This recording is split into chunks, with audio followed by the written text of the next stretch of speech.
Bismillah, alhamdulillah, ve salatu ve selamu ala Resulillah, amma ba'd. Assalamu alaikum ve rahmetullahi ve barakatuh.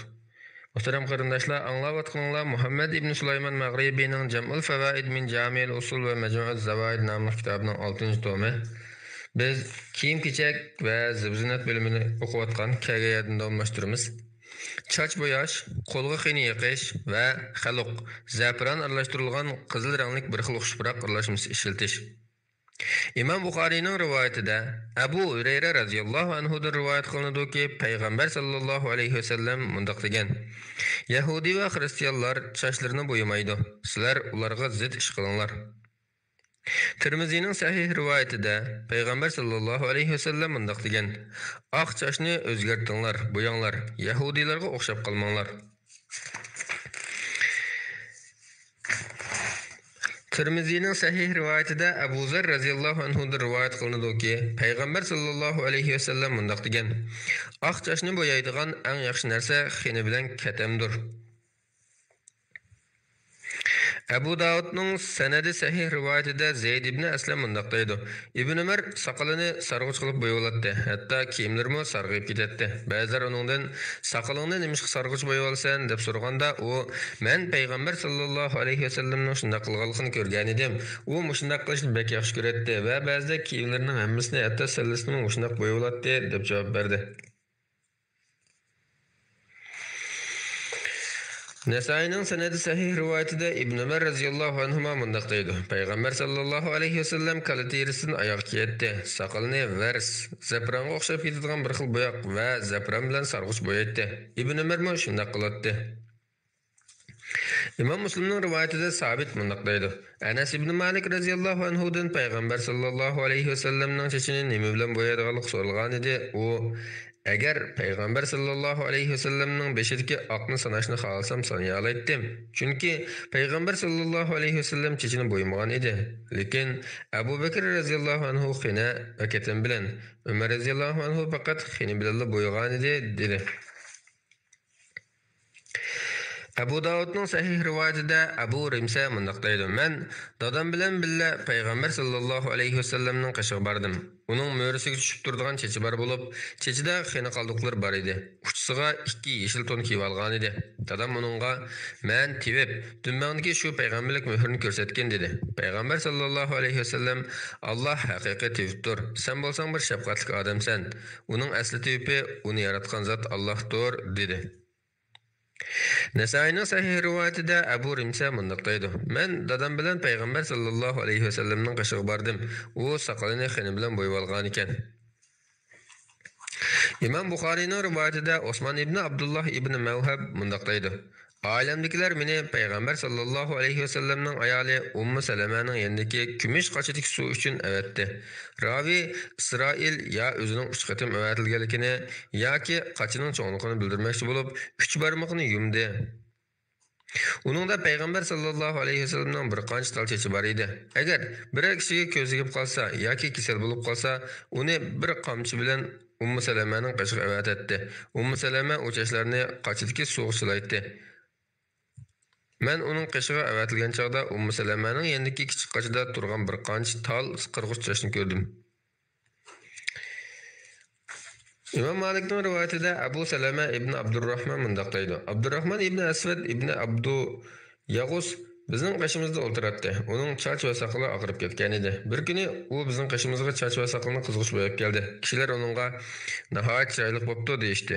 U tunugin Aisha radhiyallohu anha dediki, Nuhaylani mening qishimga avatibdi.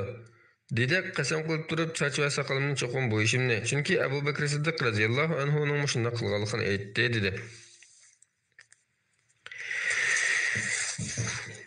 İmam Müslimning rivoyatida Jabir ibn Abdullah mundaq deydi: Makka fathi bo'lgan kuni Abu Bakrning dadasi Abu Quhafa chach soqollari oppoq oqarib ketgan holda keltirildi. Payg'ambar sallallohu alayhi vasallam uning chechini qaysi rang bo'yab qo'ysanglar bo'yab o'zgartinglar, ammo qora bo'yoqdan saqlaninglar dedi. Abu Davudning sahih rivoyatida Ibn Abbas radhiyallohu anhudan rivoyat qilinadiki, payg'ambar sallallohu alayhi vasallam mundaq degan: Oxir zamonda keladigan bir muncha insonlar borki, ular chach soqollarini xuddi kaptarlarning pokallariga o'xshash qora bo'yab oladi. Ana shular jannatning hidini purayolmaydi.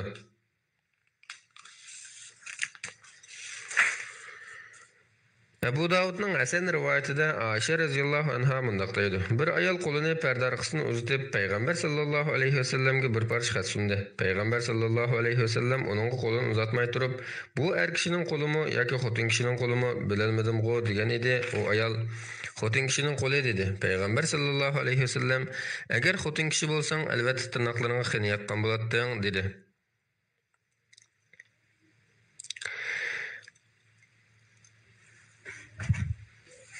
İbn Majah'ning sahih rivoyatida Muaza mundaq deydi. Bir ayol Aisha radhiyallohu anhadan "Hayzdar ayol chechini bo'yisi bo'lamdi" deb so'ragan edi. U payg'ambar sallallohu alayhi vasallam hayot vaqtida biz chachlarimizni bo'yaytdik.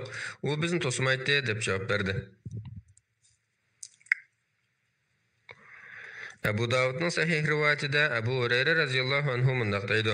Payg'ambar sallallohu alayhi vasallamning qishig'i qo'l va putlariga xina qo'yilgan bir muhannas xinim mijaz er keldi. Payg'ambar sallallohu alayhi vasallam buning nima qilgani dedi. Sahabalar, "Ey Rasululloh, u ayollar o'xshayapti" dedi. Payg'ambar sallallohu alayhi vasallam uni naqi degan joyga palatishga buyurdi. Sahabalar, "Ey Rasululloh, uni o'ldirib o'tmaylimi?" degan edi. Payg'ambar sallallohu alayhi vasallam, "Men namoz o'qiydigan odamni o'ldirishdan cheklandim" dedi.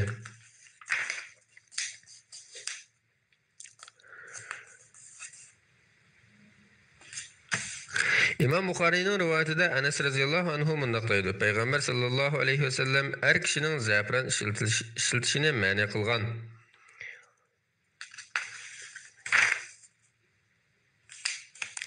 Abu Davudning Hasan rivoyatida Ammar ibn Yasir radhiyallohu anhu mundaq deydi. "Men uyimga keldim. Qo'llarim yelib ketgan edi. Uyimdagilar menga za'fron surib qo'ydi. Ondan payg'ambar sallallohu alayhi vasallamning qashiga berib uning salom berdim. Lekin u menga salom qaytarmadi va buni yutib kelgan" dedi.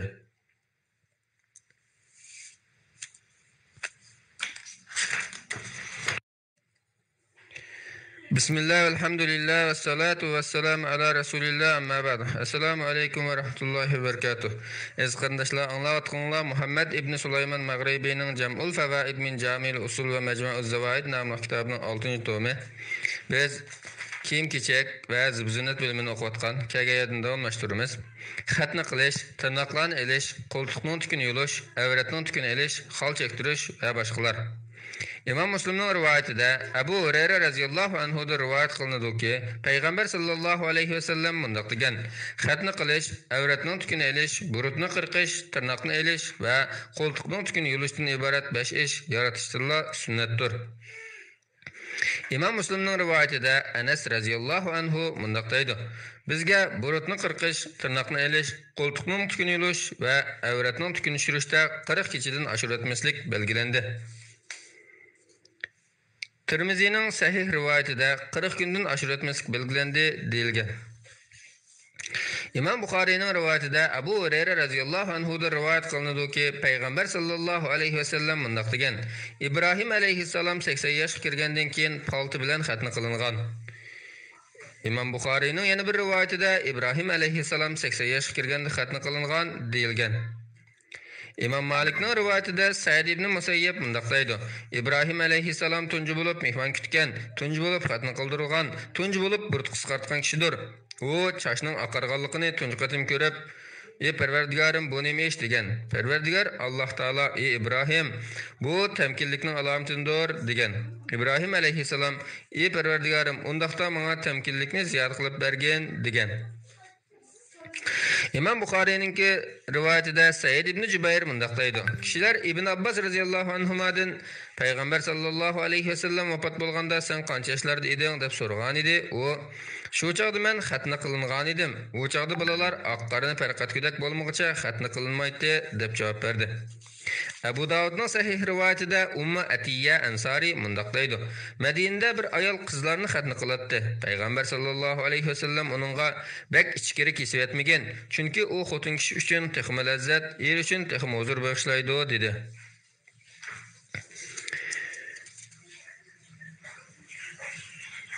İmam Buxariyning rivoyatida Abdullah ibn Mas'ud radhiyallohu anhu Alloh taolo yasinish uchun xol chekkan va chektirgan, yuzlaridagi tuklarni yulgan, tishlarini ratlash uchun tish oralariga ekak solgan ayollarga va Alloh yaratgan shaklni o'zgartgan ayollarga la'nat qiladi dedi. Ya'ni Bani Asad cemaatidan Ummu Yaqub ismli bir ayol bu so'zni anglab darhol yetib keldi va "Anglashimcha sen mundaq ishlarga la'nat aytibsan" dedi. Abdullah ibn Mas'ud radhiyallohu anhu Allohning rasuli la'nat aytgan ishqa men nima deb la'nat aytmaydi ekanman? Uning ustiga u Allohning kitobidan tilga olingan dedi. O ayol "Men Qur'on Karimni to'liq o'qib chiqdim, lekin sen degan gaplarni topolmadim" dedi. Abdullah ibn Mas'ud radhiyallohu anhu agar Qur'on Karimni o'qigan bo'lsang, uni albatta topadding.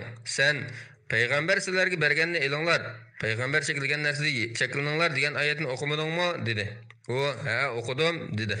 Abdullah ibn Mas'ud radhiyallohu anhu undaqda payg'ambar sallallohu alayhi vasallam o'shlarini to'sqan dedi. O men sening xotinlaringning shunday qilganligini ko'raman-go degan edi. Abdullah berib qarab baqqan dedi. O darhol berib qaradi, lekin o'zi degan illatlarning hech qaysini topolmay qaytib keldi. Abdullah agar mening xotinim shunday ishlarni qilsa edi, uning bilan hargiz bir to'shakda bo'lmaydim dedi. İmam Buxariyning rivoyatida Ibn Umar radhiyallohu anhudan rivoyat qilinadiki, payg'ambar sallallohu alayhi vasallam mundaq degan: Alloh taolo chas solg'uchi va soldirg'uchi, mangziga xol chekkichi va chektirguchi ayolga la'nat qiladi.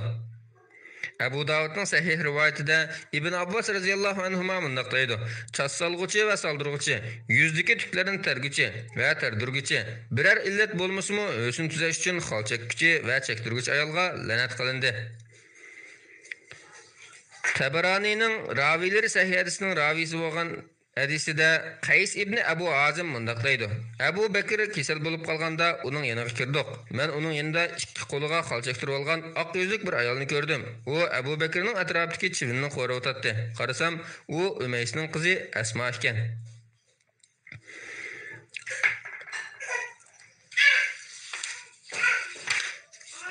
Assalomu alaykum va rahmatullohi va barakatuh. Bismillah, alhamdulillah, vassalatu vassalamu ala rasulillah, amma ba'd. Assalamu alaykum va rahmatullohi va barakatuh. Aziz qarindoshlar, anglayotganinglar Muhammad ibn Sulaymon Mag'ribiyning Jam'ul Fawaid min Jami'ul Usul va Majmu'uz Zawaid nomli kitobining 6-tomi. Biz kiyim-kechak va so'zlar bölümünü o'qiyotimiz, kagadan davomlashtiramiz. İmam Buxariyning rivoyatida Aisha radhiyallohu anha mundaq deydi: Men payg'ambar sallallohu alayhi vasallamga rasm tushirilgan bir yostiq sotib olganligimni aytgan edim. U uni ko'rib bo'sog'idil turib qoldi. Uyga kirmadi.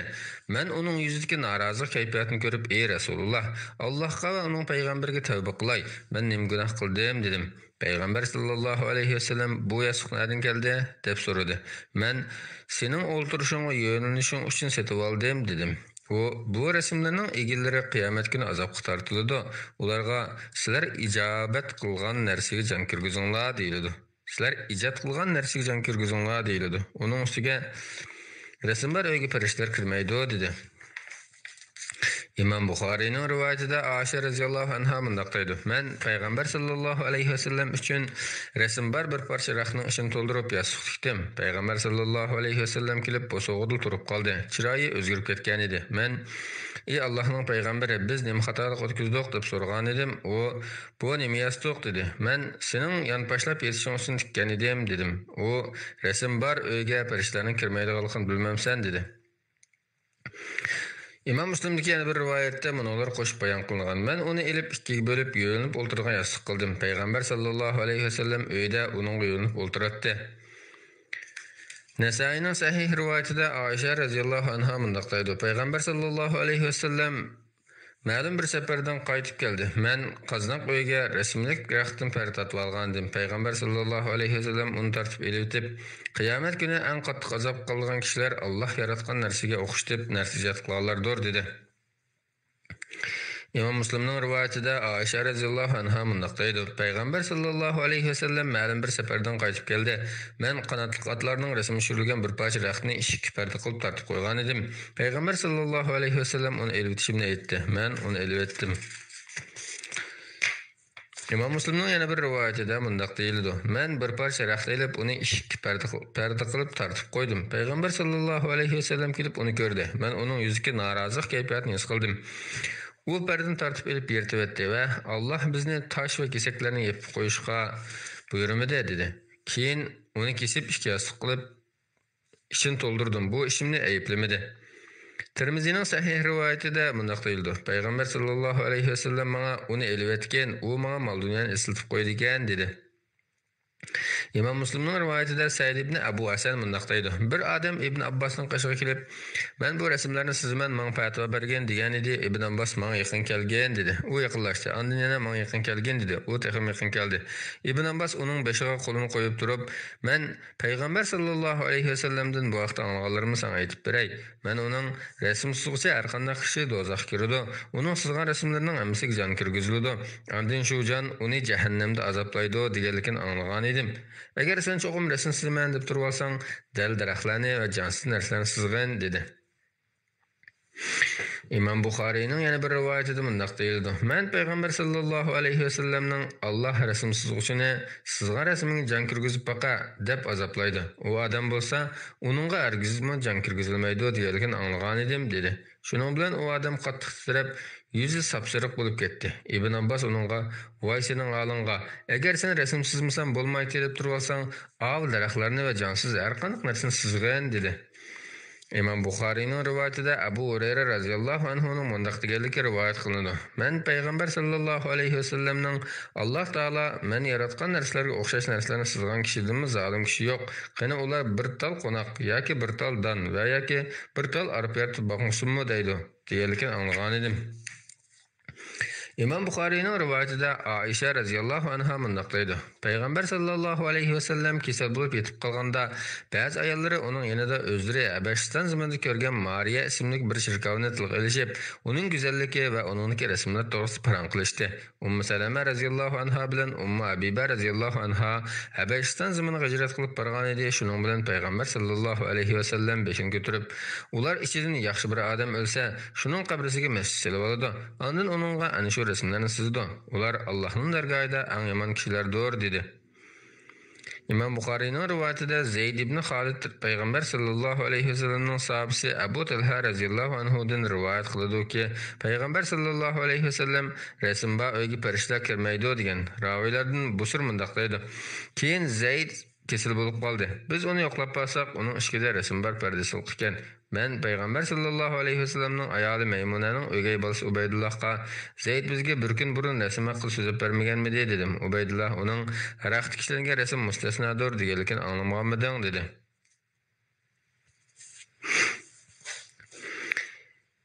İmam Tirmiziyning sahih rivoyatida Ubaydulloh ibn Abdullah ibn Utba mundaq deydi. Men Abu Talha Ansarini yo'qlab kirdim. Uning qoshida Sahl ibn Unayf bor ekan. Abu Talha astiki raqtni elib tutish uchun bir odamni chaqirdi. Shu chaqda Sahl uningga "Uni nima ish qilyapsan?" dedi. U chunki uning rasmi bor ekan. Payg'ambar sallallohu alayhi vasallamning rasmi haqida nima ekanligini sen bilasan dedi. Sahl lekin raqtga ishlangan rasm mustasnodir demaganmidi dedi. Abu Talha shunday qilgan, lekin uni elib olsam ko'nglim texim aram topadi dedi. İmam Buxariyning rivoyatida Ibn Umar radhiyallohu anhuma mundaq deydi. Payg'ambar sallallohu alayhi vasallam Fatimaning uyiga kirdi, lekin uning yoniga kirmadi. Ali radhiyallohu anhu kelganda Fatima bu ahvolni uningga aytdi. Shuning bilan Ali radhiyallohu anhu payg'ambar sallallohu alayhi vasallamdan uyiga nima kirmaganligini so'radi. Payg'ambar alayhissalom uning ishigida ishlangan bir parda ko'rdim. Mening dunyo bilan nima ishim bor deb javob berdi. Ali radhiyallohu anhu Fatimaning yoniga kelib bu ahvolni aytdi. Fatima undaqda dadam uni o'zi xohlagan yerga ishlatishimni buyurib bersin dedi. Ali radhiyallohu anhu u pardani falon oylik evatib berishini aytdi, chunki ular muhtoj kishilar ekan dedi. Abu Davudning Hasan rivoyatida Safina Abu Abdurrahman mundaq deydi. Bir odam Ali ibn Abu Talib radhiyallohu anhuni mehmonga chaqirdi va uningga o'xshitib tomoq etib berdi. Shu arada Fatima radhiyallohu anha payg'ambar sallallohu alayhi vasallamni chaqirgan bo'lsak, umi biz bilan birga tomoq yeyib bo'lmasmidi dedi. Shuning bilan ular payg'ambar alayhissalomni chaqirdi. Payg'ambar sallallohu alayhi vasallam yetib keldi va uyga kirish uchun qo'llarini eshikning keshaklariga taydi, lekin ko'zi uyning bir tarafiga tortilgan naqshlik bargichida qaytib ketdi. Fatima Ali radhiyallohu anhuga orqasiga yetishib berib, nima uchun qaytib ketganligini so'rab baqqan dedi. Ali radhiyallohu anhu yetishib berib, "Ey Allohning payg'ambari, nima uchun qaytib ketding?" deb so'radi. Payg'ambar sallallohu alayhi vasallam mening yoki har qanday bir payg'ambarning isl jabdilgan uyga kirishi loyiq emas deb javob berdi. Tirmiziyning sahih rivoyatida Abu Hurayra radhiyallohu anhu rivoyat qilinadi-ki, payg'ambar sallallohu alayhi vasallam mundaq degan: Jibril alayhissalom mening qashimga kelib, "Men oqshom sening qashingga kelgan edim, biroq sen bar uyga kirmadim, chunki uyning ishida erlarning rasmlari, uyning ichida rasm tushilgan parda va bir it bor ekan. Buyrug'inki, eshikdagi rasmlar kesilib, daraxt shakli kirgizilsin. Buyrug'inki, parda ikkiga bo'linib, yerga tashlab o'ltirgan ikki yostiq tikilsin. Buyrug'inki, it uyning sirtiga chiqarib o'tilsin" dedi. Payg'ambar sallallohu alayhi vasallam shunday qildi. U it Hasan yoki Husaynning kuchki bo'lib, payg'ambar sallallohu alayhi vasallamning karotining ostida edi. Payg'ambar sallallohu alayhi vasallamning buyrug'i bilan u kuchuk sirqqa olib chiqib o'tildi.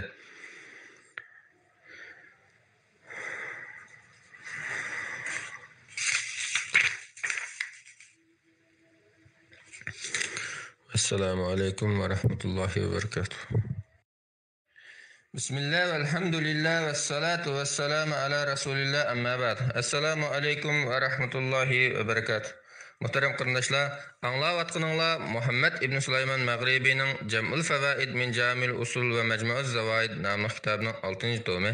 Biz kiyim-kechak va zibzinat bo'limiga kelgan davomlashtiramiz. Xalifalik, amaldorlik va uning aloqador ishlar bo'limi. İmam Buxariyning rivoyatida Abu Hurayra radhiyallohu anhu rivoyat qilinadiki, payg'ambar sallallohu alayhi vasallam mundaq degan: "İnsanlar bu masalada, ya'ni kimning boshliq bo'lish masalasida Quraysh xalqiga ergishidi. Ularning musulmonlarga, kofirlari kofirlarga ergishidi. İnsanlar kan boyliqlariga o'xshaydi. Ularning jahiliyat davrida yaxshilari islomga kirgandan keyinmi, agar dinning ahkomlarini yaxshi o'rgansa, yana eng yaxshilaridir. Xalifalik vazifasini eng yaxshi ado qila oladiganlarning bu vazifaga tayinlanishidan burun bu ishga kirib qilishini eng yomon ko'radigan insonlar ekanligini bayqaysizlar." İmam Buxariyning rivoyatida Ibn Umar radhiyallohu anhudan rivoyat qilinadiki, payg'ambar sallallohu alayhi vasallam mundaq degan: "Quraysh xalqidan 2 kishi qolgan qadar xalifa amir Qurayshdan bo'ladi." İmam Buxariyning rivoyatida Muhammad ibn Jubayr ibn Mut'im mundaq deydi: "Men Quraysh elchilari bilan birga Muaviyaning huzurida edim. Onunga Abdullah ibn Amrning kelgusida Qahtan xalqidan bir podshoh chiqadi deganlik yetkazilgan edi. U buni anglab qattiq g'azablendi va darhol o'rnidan turib, Allohga loyiq ravishda hamd sanolar o'qidi. Ondan anglashimcha, aranglardagi bir qism kishilar Allohning kitobidami, payg'ambar sallallohu alayhi vasallamning sunnatidan bo'lmagan so'zlarni qilib yuribdi. Ular ishinglardagi nadan odamlardir. Kishini azg'unlikqa boshlaydigan quruq tamadin qat'iy saqlaninglar. Men payg'ambar sallallohu alayhi vasallamning Qurayshlar dinni barpo qilgan zamonga qadar bu ish, ya'ni xalifalik ularning ishida bo'ladi. Ularga hech kim qarshi chiqmaydi. Agar qarshi chiqadigan bo'lsa, Alloh ularni do'zaxga dumshirdi deganligini anglagan edim" dedi. Tirmiziyning sahih rivoyatida Abdullah ibn Abu Uzayl mundaq deydi: "Rabi'a qabilasidan bir qism kishilar Amr ibn Asning qishida edi. Shu arada Bakr ibn Va'il jamoatidan bir odam Qurayshlar xalifalikdan ya voz kechidi yoki Alloh uni ulardan boshqa ko'pchilikni tashkil qilgan arablarga elib beradi" dedi. Buni anglagan Amr ibn As: "Yolg'on aytding. Men payg'ambar sallallohu alayhi vasallamning Qurayshlar yaxshilikdimi, yomonlikdimi insonlarning qiyomat kunigacha sardorlaridir deganligini anglagan edim" dedi. İmam Ahmedning ravilari sahih hadisning ravilari bo'lgan hadisida Jubayr ibn Mut'imdan rivoyat qilingan Jubayr ibn Mut'imdan rivoyat qilinadiki, payg'ambar sallallohu alayhi vasallam mundaq degan: "Bir Qurayshlik bo'lgan 2 odamning kuchi bor. Zuhri mundaq deydi: Bu kuchdan Iroqni ko'ra oladigan o'tkir fikrlik bo'lish ko'zda tutiladi." Abu Davudning Hasan va sahih rivoyatida Safinada rivoyat qilinadiki, payg'ambar sallallohu alayhi vasallam mundaq degan: "Payg'ambarlikning xalifaligi 30 yil davom qiladi. Ondan Alloh podshohlikni xohlagan kishiga beradi." Ravilardan Said mundaq deydi: "Safina menga Abu Bakrning xalifaligini 2 yil, Umarning xalifaligini 10 yil, Osmonning xalifaligini 12 yil, Alining xalifaligini 6 yil hisoblasang 30 yil chiqadi" dedi. Said yana mundaq deydi: "Men Safinaga ular, ya'ni Marvan va uning tarafdorlari Ali radhiyallohu anhu xalifa emas deyishadigan desam, u Marvan va uning jamoati yolg'on so'zlabdi" dedi. Said yana mundaq deydi: Men Safinaga Umayya cemaati xalifalikning o'zlarida bo'lganligini da'vo qilishyotdi-ku desam, ular yolg'on so'zlabdi. Chunki ular podshohlardandir. Podshoh bo'lgandimi eng eski podshohlardan dedi.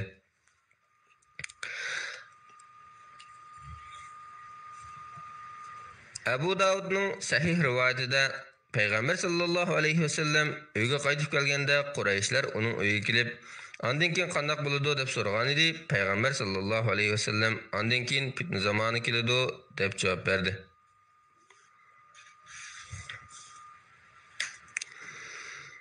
Albanining Abu Davudning sahih rivoyatida Jabir ibn Samura radhiyallohu anhu mundaq deydi: "Men Payg'ambar sallallohu alayhi vasallamning barliq islom ummati birdek e'tirof qiladigan 12 xalifalarga xalifa bo'lib o'tganga qadar bu din tirab turdi deganligini angladim. Payg'ambar sallallohu alayhi vasallamning yana bir narsa deganligini angladim-yu, lekin nima deganligini aniqlay olmadim. Dadamdan uning nima deganligini so'rasam, u Payg'ambar sallallohu alayhi vasallam ularning hammasi Qurayshdan bo'ladi dedi deb javob berdi. Yana bir rivoyatda Payg'ambar sallallohu alayhi vasallam uyga qaytib kelganda Qurayshlar uning uyiga kelib, "Ondan keyin qanday bo'ladi?" deb so'ragan edi. Payg'ambar sallallohu alayhi vasallam "Ondan keyin fitna zamoni keladi" deb javob berdi. Albani bu hadisning barliq islom ummati birdek idrok qiladigan degan so'zdan boshqa qismi sahih degan. İmam Müslimning rivoyatida Abu Said Xudri radhiyallohu anhu dan rivoyat qilinadiki, Payg'ambar sallallohu alayhi vasallam mundaq degan: "Bir vaqtda ikki xalifaga bay'at qilinsa, keyin bay'at qilinganini o'ltiringlar." Müslimning rivoyatida Ar-Fajar radhiyallohu anhu mundaq deydi: "Men Payg'ambar sallallohu alayhi vasallamning mundaq deganligini anglagan edim. Sizlar bir xalifaga itoat qilayotganlarda qandaq bir odam kelib, sizlarning kuchinglarni parchalab, birlikinglarni buzmoqchi bo'lsa, uni o'ltiringlar." İmam Müslimning rivoyatida Ar-Fajar radhiyallohu anhu mundaq deydi: "Men Payg'ambar sallallohu alayhi vasallamning mundaq deganligini anglagan edim. Kelgusida fitna chiqadi. Shu zamonda kim birlik ichida uyushgan bu ummatni parchalamoqchi bo'lsa, kim bo'lishidan qat'iy nazar uning kallasini elinglar." İmam Buxoriyning rivoyatida Abu Hurayra radhiyallohu anhu dan mundaq rivoyat qilinadi: Payg'ambar sallallohu alayhi vasallam Isroil avlodlarini payg'ambarlar boshqaradi. Qachoniki bir payg'ambar vafot bo'lsa, uning keynidan yana bir payg'ambar keladi. Ammo mendan keyin payg'ambar kelmaydi. Biroq xalifalar bo'ladi, lekin ular ko'payib ketadi dedi. Buni anglagan sahobalar bizni u chaqda nima qilishga buyuraysan deb so'ragan edi. Payg'ambar sallallohu alayhi vasallam tunji bay'at qilingan xalifalarga itoat qilinglar va ularning haqqini to'liq ado qilinglar. Shak shubhasizki, Alloh ulardan sizlarni qanday boshqarganligi haqida hisob oladi deb javob berdi. Abu Davudning sahih rivoyatida Anas radhiyallohu anhu mundaq deydi: Payg'ambar sallallohu alayhi vasallam Ummu Maktumni Madinaga 2 qatim o'z o'rniga tayinlab naib qilib qo'ygan edi. Tirmizining sahih rivoyatida Abu Bakr radhiyallohu anhu mundaq deydi: Alloh meni Payg'ambar sallallohu alayhi vasallamdan anglagan bir narsa bilan o'z panohida saqlab qoldi. Kisra o'lganda Payg'ambar sallallohu alayhi vasallam uning o'rniga kim chiqdi deb so'ragan edi. Sahobalar qizi chiqdi dedi. Payg'ambar sallallohu alayhi vasallam o'zlariga xotin kishini boshliq qilib olgan qavm hargiz g'alaba qila olmaydi dedi. Aisha radhiyallohu anha Basraga kelganda men Payg'ambar sallallohu alayhi vasallamning bu so'zini esladimda, ichimda Alloh meni o'z panohida saqlab qoldi deb o'yladim. İmam Buxoriyning rivoyatida Abu Bakr radhiyallohu anhu mundaq deydi: Alloh menga Payg'ambar sallallohu alayhi vasallamdan anglagan bir so'z bilan to'ga urushi bo'lgan kuni manfaat yetkazdi. Men to'ga urushi tarafdorlari qatilib, ya'ni Aisha radhiyallohu anha boshliqdagi qo'shin qatilib, ular bilan Ali radhiyallohu anhu qarshi urush qilib tas qolgan edim.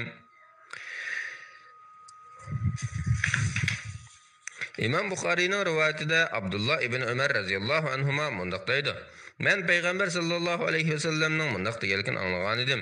Sizlarning hammanglar javobgar. Shunga hammanglar o'z mas'uliyatinglardan hisob bersizlar. Boshliq bo'lgan odam xalqiga mas'ul bo'lib, o'zining mas'uliyatidan hisob beradi. Har bir o'z ahliga mas'ul bo'lib, oila a'zolaridan hisob beradi. Xotin kishimi erining uyiga va uning bolalariga mas'ul bo'lib, u o'z mas'uliyatidan hisob beradi. Xizmatchimi xo'jayinining mol-mulkiga mas'ul bo'lib, u uningdan hisob beradi. Abdullah ibn Umar radhiyallohu anhuma so'zini davom qilib bundaq deydi: Esimni qilishcha Payg'ambar sallallohu alayhi vasallam yana bundaq degan: Har bir dadasining mol-mulkiga mas'ul bo'lib, uningdan hisob beradi. Demak, sizlarning hammanglar mas'ul bo'lib, o'z mas'uliyatinglardan hisob bersizlar. Abu Davud'un sahih rivayetinde Abu Meryem Ezdi mundaqdaydı. Men Muaviye'nin qışığı kirdim. O, Abu Palan, seni bu yerge qaysi amal uçurup geldi deb so'ragan edi. Men mundaq dedim. Payg'ambar sallallohu alayhi vasallamdan bir hadis anglagan edim. Uni sana aytib beray. U mundaq degan. Allah Taala birovni musulmonlarning birer ishiga mas'ul qilsa, ondan u ularning istaklarını, qiyinchiliklarını ve ihtiyojlarini hal qilib bermasa, Allah Taala qiyomat kuni uning istaklarını, qiyinchiliklarını ve ihtiyojlarini hal qilib bermaydi. Muaviye bu hadisni olgandan keyin insonlarning ehtiyojlarini hal qilib berishga maxsus bir odam tayinladi. İmam Müslim'nin rivayetinde Abdullah ibn Amr raziyallahu anhuma'da rivayet kılındı Peygamber sallallahu aleyhi ve sellem mundaq degan. Adillik qilganlar Allah Taala'nın dergahida onun o'ng tarafidagi nur munbarlar ustida bo'ladi. Allah Taala'nın har ikkili tarafi o'ngdir. Ular insonlarga qilgan hukmlarida, oilasidagi va boshqarish ilkidagi ishlarda adillik qilg'ishlardir. İmam Müslim'nin rivayetinde Hasan mundaq deydi. Maqqal ibn Yasar muzni bir kasalga giribtar bo'lib, shu kasaldan qopalmay o'lib ketdi. U sakratdagi vaqtida Ubaydullah ibn Ziyad uni yo'qlab kirgan edi. Maqqal uningga mundaq dedi.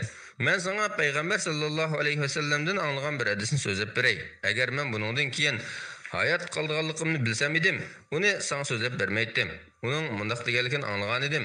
Allohning nisb qilishi bilan biror xalqqa mas'ul bo'lgan kishi qo'l ostikilarni oldigan holda vafot bo'lsa, Alloh uning jannatni aram qiladi. Imom Muslimning rivoyatida Hasan mundaq deydi. Payg'ambar sallallohu alayhi vasallamning sahobalaridan biri bo'lgan Aiz ibn Amr raziyallohu anhu Ubaydullah ibn Ziyadning qashiga kelib: "Ey o'g'lim, men Payg'ambar sallallohu alayhi vasallamning boshliq bo'lganlarning eng askisi insofsizlaridir deganligini anglagan edim. Sen ulardan biri bo'lib qolmagan" dedi. Ubaydullah uningga: "O'ltir, sen degan Muhammad sallallohu alayhi vasallamning sahobalari ichidagi chuprandilardan biri eding" dedi. Buni anglagan Aiz ibn Amr raziyallohu anhu: "Ularning ichida chuprandilar bormidi? Chuprandilar degan sana o'xshash ulardan keyin dunyoga kelgan va ulardan boshqalarning ichida bo'lgan" dedi.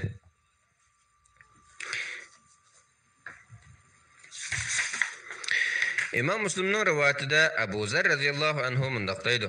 Men Peygamber sallallahu aleyhi ve sellemge: "Ey Resulullah, meni birer amelga tayinlab ishlatmamsan" degan edim. U muborak qo'li bilan mo'ram urib turib: "Ey Abu Zer, sen ojiz odamsan. Amaldorlik omonatdir. Amaldorlik mas'uliyatchanlik bilan topshirib elib, to'liq ado qila oladigan odamdan boshqa odamga qiyomat kuni xorliq va pushaymon elib keladi" dedi.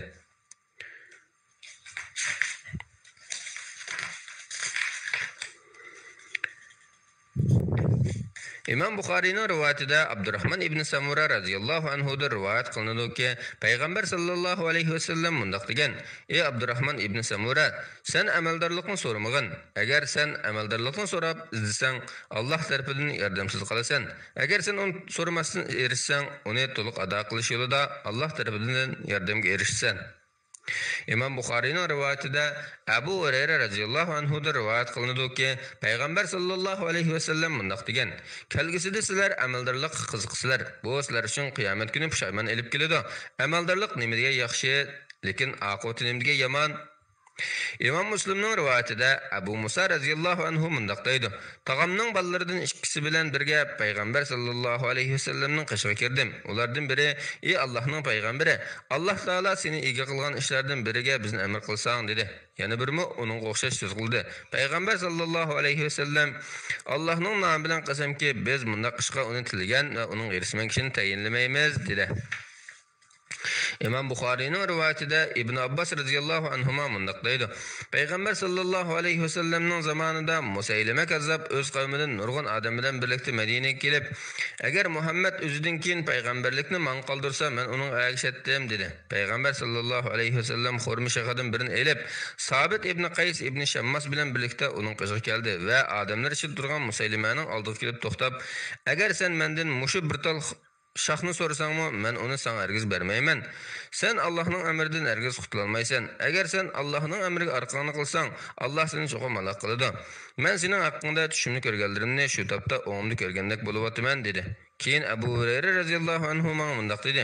Payg'ambar sallallohu alayhi vasallam mundaq degan edi: "Men tushimda ikki oltin bilezikning qo'limda turganligini ko'ribdiman." Bu hadisning davomi tushlar bayonida keldi. İmam Buxariyning yana bir rivoyatida mundaq deyiladi. Payg'ambar sallallohu alayhi vasallam Musaylima kazzobga "Bu Sabit ibn Qaysdir. U sana mening nomimni javob berdi" dedi. Ondan u joydan qaytib ketdi. Abu Davudning sahih rivoyatida Aisha radhiyallohu anhadan rivoyat qilinadiki, Payg'ambar sallallohu alayhi vasallam mundaq degan: "Agar Alloh biror yaxshilikqa yaxshilikni iroda qilsa, rostchil kishini uning yordamchisi qilib beradi. Agar u biror ishni unutib qolsa, yordamchisi uni eslatib turadi. Agar u ish uning esida bo'lsa, yordamchisi uning u ishni bajarishiga yordam qiladi. Agar Alloh biror boshliqqa yaxshilikni iroda qilmasa, nachar kishini uning yordamchisi qilib beradi. Agar u biror ishni unutib qolsa, yordamchisi uni uningga eslatmaydi. Agar u ish uning esida bo'lsa, yordamchisi uning u ishini bajarishiga yordam qilmaydi." İmam Buxariyning rivoyatida Abu Said Xudri radhiyallohu anhu da rivoyat qilinadiki, Payg'ambar sallallohu alayhi vasallam mundaq degan: "Biraylan xalifa yoki o'rinbosar qilib tiklansa, uning o'pcho'risida ikki xil kishi bo'ladi. Biri uni hamisha yaxshilik buyuradi va yaxshilik rag'batlantiradi. Yana biri uni hamisha yomonlik buyuradi va yomonlik rag'batlantiradi. Faqat Alloh saqlagan kishilar mundaq yomonlikdan saqlanib qoladi."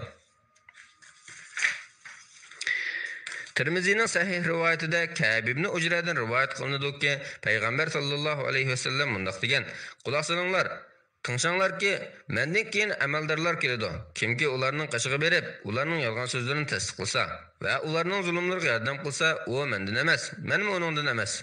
U mening Havzi Kavsar ko'limning bo'yiga kelolmaydi.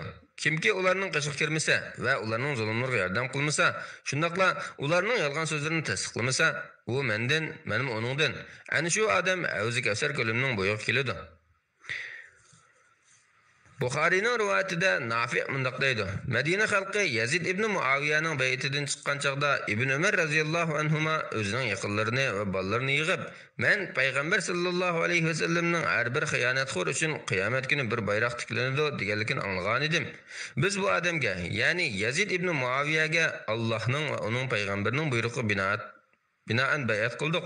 Men bir odamga Allohning va uning payg'ambarining buyrug'iga binoan bayat qilib, ondan u odamga qarshi urush qilish uchun tug' ko'tarishdanmi cho'ngroq xiyonatning borligini bilmayman. Men biringlarning uning baytidan chiqib, bu ishda uningga bayat qilmaganini anglab qolsam, uning bilan mening aramdagi butun munosabat uziladi" dedi. İmam Müslimning rivoyatida Nafi' mundaq deydi: "İnsanlar Yazid ibn Muaviyaning baytidan chiqib, Abdullah ibn Muti'ning atrofiga to'planganda, Abdullah ibn Umar radhiyallohu anhuma Abdullah ibn Muti'ning qishig'i keldi. Abdullah ibn Muti' odamlarga: "Nima qarab tursizlar? Ibn Umarga bir yostiq beringlar" dedi. Abdullah ibn Umar radhiyallohu anhuma: "Men sening qishingga o'ltirg'ila emas, balki Payg'ambar sallallohu alayhi vasallamdan anglagan bir hadisni so'zlab bergili keldim. Men uning mundaq deganligini anglagan edim. Kimki biror boshliqqa itoat qilishga bergan baytini buzsa, qiyomat kuni Allohning oldiga borganda qilmishini aqligidek biror pakat topolmaydi. Kimki biror boshliqqa bayat qilmasdan o'lib ketsa, jahiliyat o'limida o'lgan bo'ladi" dedi. İmam Buxariyning rivoyatida Jarir mundaq deydi: "Men Yamanda edim. Yamanning Kala va Amr qabilasidan bo'lgan ikki odam bilan uchrashib qoldim va ularga Payg'ambar sallallohu alayhi vasallam haqida so'zlab berdim. Shuning bilan Amr qabilasi kishi menga: 'Agar sening amrohing, ya'ni payg'ambaring haqida e'tiqodlaring rost bo'lsa, uning vafot bo'lganiga 3 kun bo'ldi" dedi. Shuning bilan men Madina taraf qarab yo'lga chiqdim. U ikki odammi men bilan birlikda yo'lga chiqdi. Yarim yo'lga kelganda oldimizga Madina tarafdan kelayotgan bir karvon uchirdi. Biz ulardan ahvol so'radik. Ular Payg'ambar sallallohu alayhi vasallam vafot bo'ldi. Uning o'rniga Abu Bakr xalifa bo'ldi. İnsanlarning holi yaxshi deb javob berdi. Ondan o ikisi menga: "Sen Abu Bakrga bizning kelganligimizni aytqin. Alloh xolasa biz yana qaytib kelishimiz mumkin" dedi va Yamanga qaytib ketdi. Men Abu Bakrga ularning so'zini yetkazdim. U ularni qishimga olib kelsang bo'lmasmidi dedi. Bir mezgildan keyin Amr qabilasi kishi menga: "Ey Jarir, sening menga qilgan bir yaxshiliking bor. Men sana shu haqiqatni aytib beray. Sizlar arab xalqi bir boshliq o'lgandan keyin yana bir boshliqni saylash uchun maslahat bilan ish qilgan muddatgacha yaxshilik ustida bo'lasizlar. Boshliq saylash ishi qilichqa, ya'ni urush talashib qolganda podshohlar, ya'ni podshohlik tuzum maydonga keladi. Shuning bilan ular g'azablansa, podshohlarcha g'azablanadi. Xushal bo'lsa-mu, podshohlarcha xushal bo'ladi" dedi. İmam Müslimning rivoyatida Abdurrahman ibn Shimasa mundaq deydi: "Men bir masalani so'rash uchun Aisha radhiyallohu anhaning yoniga bordim. U: 'Sen kim?' dedi. Men: "Men Misrlik bir odamman" dedim. U "Sizlarning boshliqinglar Amr ibn As bu qatimqi g'azotlarda sizlarga qanday muomala qildi" dedi. Men "Biz uningdan hech qanday yomonlik ko'rmadik. Agar ishimizdan biror odamning tugisi o'lib ketsa, uningga tugi berdi. Quli o'lib ketsa, qul berdi. Xarajatga ehtiyoj bo'lib qolsa, xarajat berdi" dedim. U mundoq dedi: "Uning qarindishim Muhammad ibn Abu Bakrga qilganlari payg'ambar sallallohu alayhi vasallamdan anglaganlarimni sana aytib berishimga to'sqinlik qilmas. Payg'ambar sallallohu alayhi vasallamning mushu uyimda mundoq deganligini anglagan edim. Ey Alloh, kimki ummatimning biror ishiga ega bo'lib, ondan ularga qiyinchilik tug'dirsa, senim uning qiyinchilik tug'dirgan. Kimki ummatimning biror ishiga ega bo'lib, ondan ularga yumshoq muomala qilsa, senim uningga yumshoq muomala qilgan." Abu Davudning sahih rivoyatida Jubayr ibn Nufayr, Kasir ibn Murra, Amr ibn Aswad, Maqdam ibn Ma'dikarib va Abu Umama qatorliqlardan rivoyat qilinadiki, payg'ambar sallallohu alayhi vasallam mundoq degan: "Agar boshliq qo'l ostidagilarga gumon bilan muomala qilsa, ularni buzib qo'ydi."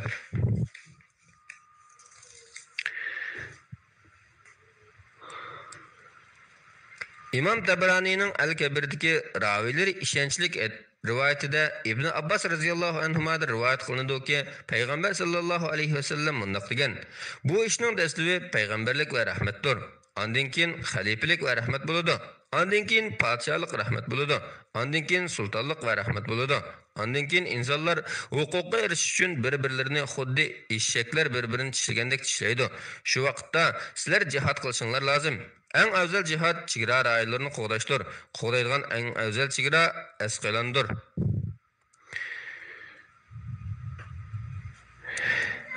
İmam Bazzar va Tabrani rivoyat qilgan hadisda, ya'ni İmam Bazzarning raviylari sahih hadisning raviylaridir. Abu Hurayra radhiyallohu anhu rivoyat qilinadiki, payg'ambar sallallohu alayhi vasallam mundoq degan: 10 kishining boshlig'i qiyomat kuni bog'langan holda elib kelinadi. Uni ya o'zining adolati bo'shtidi yoki zulmi teximchang bog'lab o'tadi. Tabaranining Al-Kabirdagi sahih rivoyatida, ya'ni raviylar ishonchli rivoyatida Ibn Abbas radhiyallohu anhudan rivoyat qilinadiki, payg'ambar sallallohu alayhi vasallam mundoq degan: 10 kishiga boshliq bo'lgan kishimi qiyomat kuni qo'llariga garnik bog'langan holda elib kelinadi va uning bilan shu 10 kishi orasida hukm chiqarilguncha ashpiti turadi. Tabaranining Al-Kabirdagi raviylar ishonchli rivoyatida Muaviya radhiyallohu anhudan rivoyat qilinadiki, payg'ambar sallallohu alayhi vasallam mundoq degan: "Orasida odillik bilan hukm qilinmaydigan, ojizlari kuchliklaridan haqqini hech bir ziyon zahmatga yo'liqmasdan ola olmaydigan millatni Alloh hech qachon izzat obro'ga ega qilmaydi." Abu Davudning Hasan rivoyatida Zayd ibn Aslam mundoq deydi: "Abdullah ibn Umar radhiyallohu anhuma Muaviya radhiyallohu anhuning iniq kirdi. Muaviya uningga: 'Ey Abdullah, biror ish bilan kelganmiding?' deb so'radi. U: 'Qo'lingga kelgan kirimdan ozodlikqa erishgan qullarga yordam qilgan. Men payg'ambar sallallohu alayhi vasallamning qo'liga kelgan kirimning taqsimotini oldi bilan ozodlikqa erishgan qullarga berish bilan boshlaydiganligini ko'rgan edim" dedi.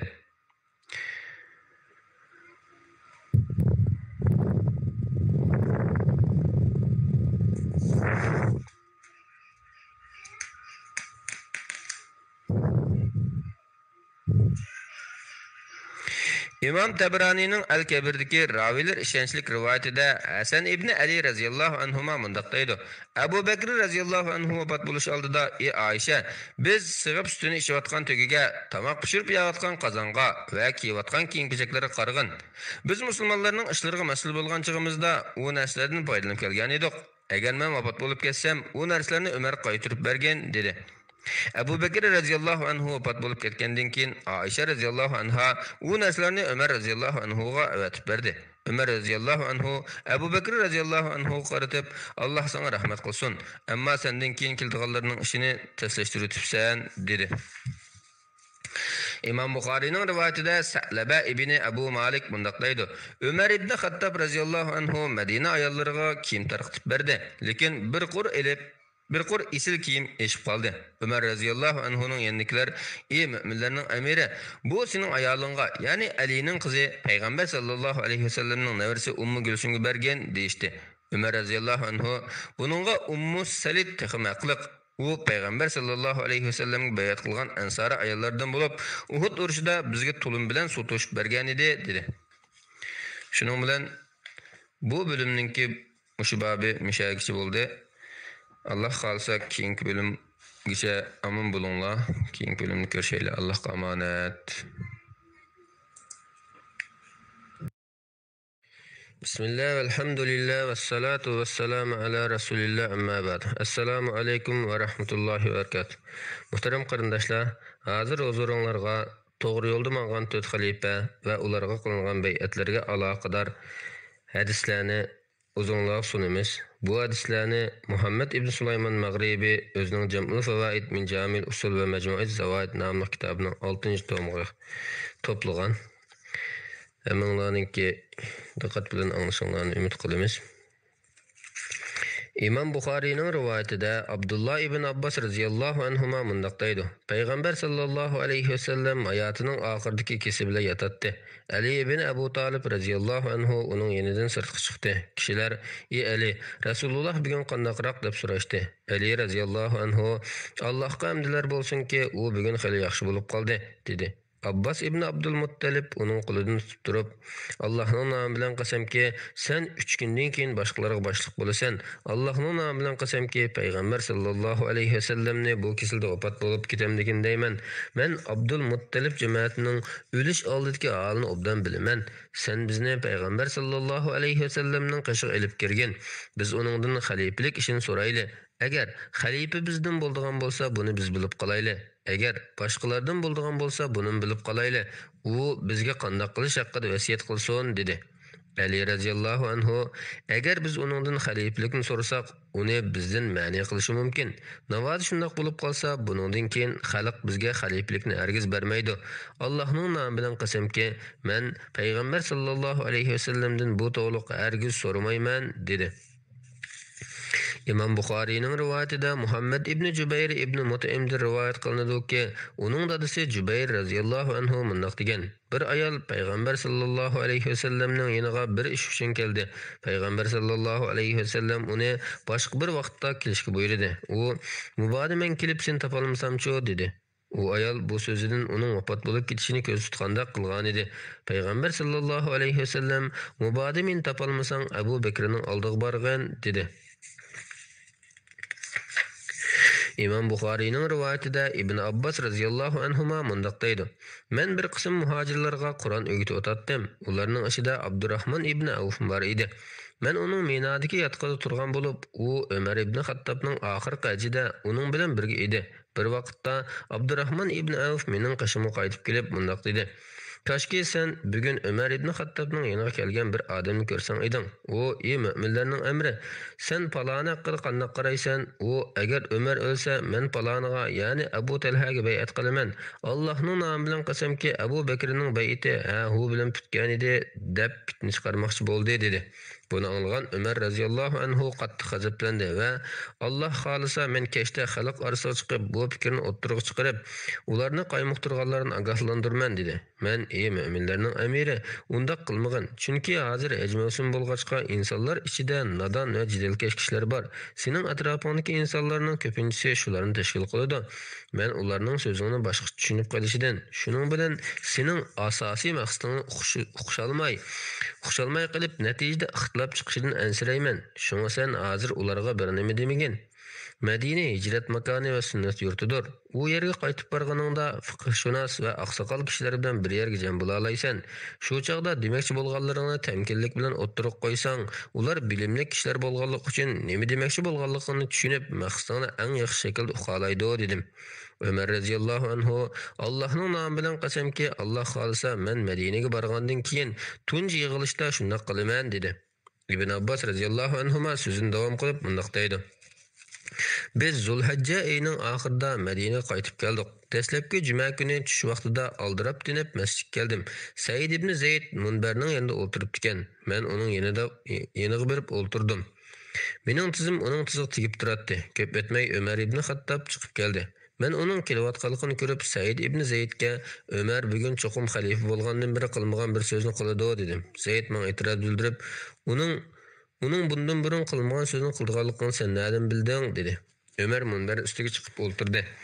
Muazzin azon o'qib bo'lgandan keyin Umar radhiyallohu anhu o'rnidan turib Allohga hamd va sanolar aytdi. Ondan mundaq dedi: Sizlarga muhim bir so'zni qilmoqchi edim. Mana bugun nisb bo'ldi.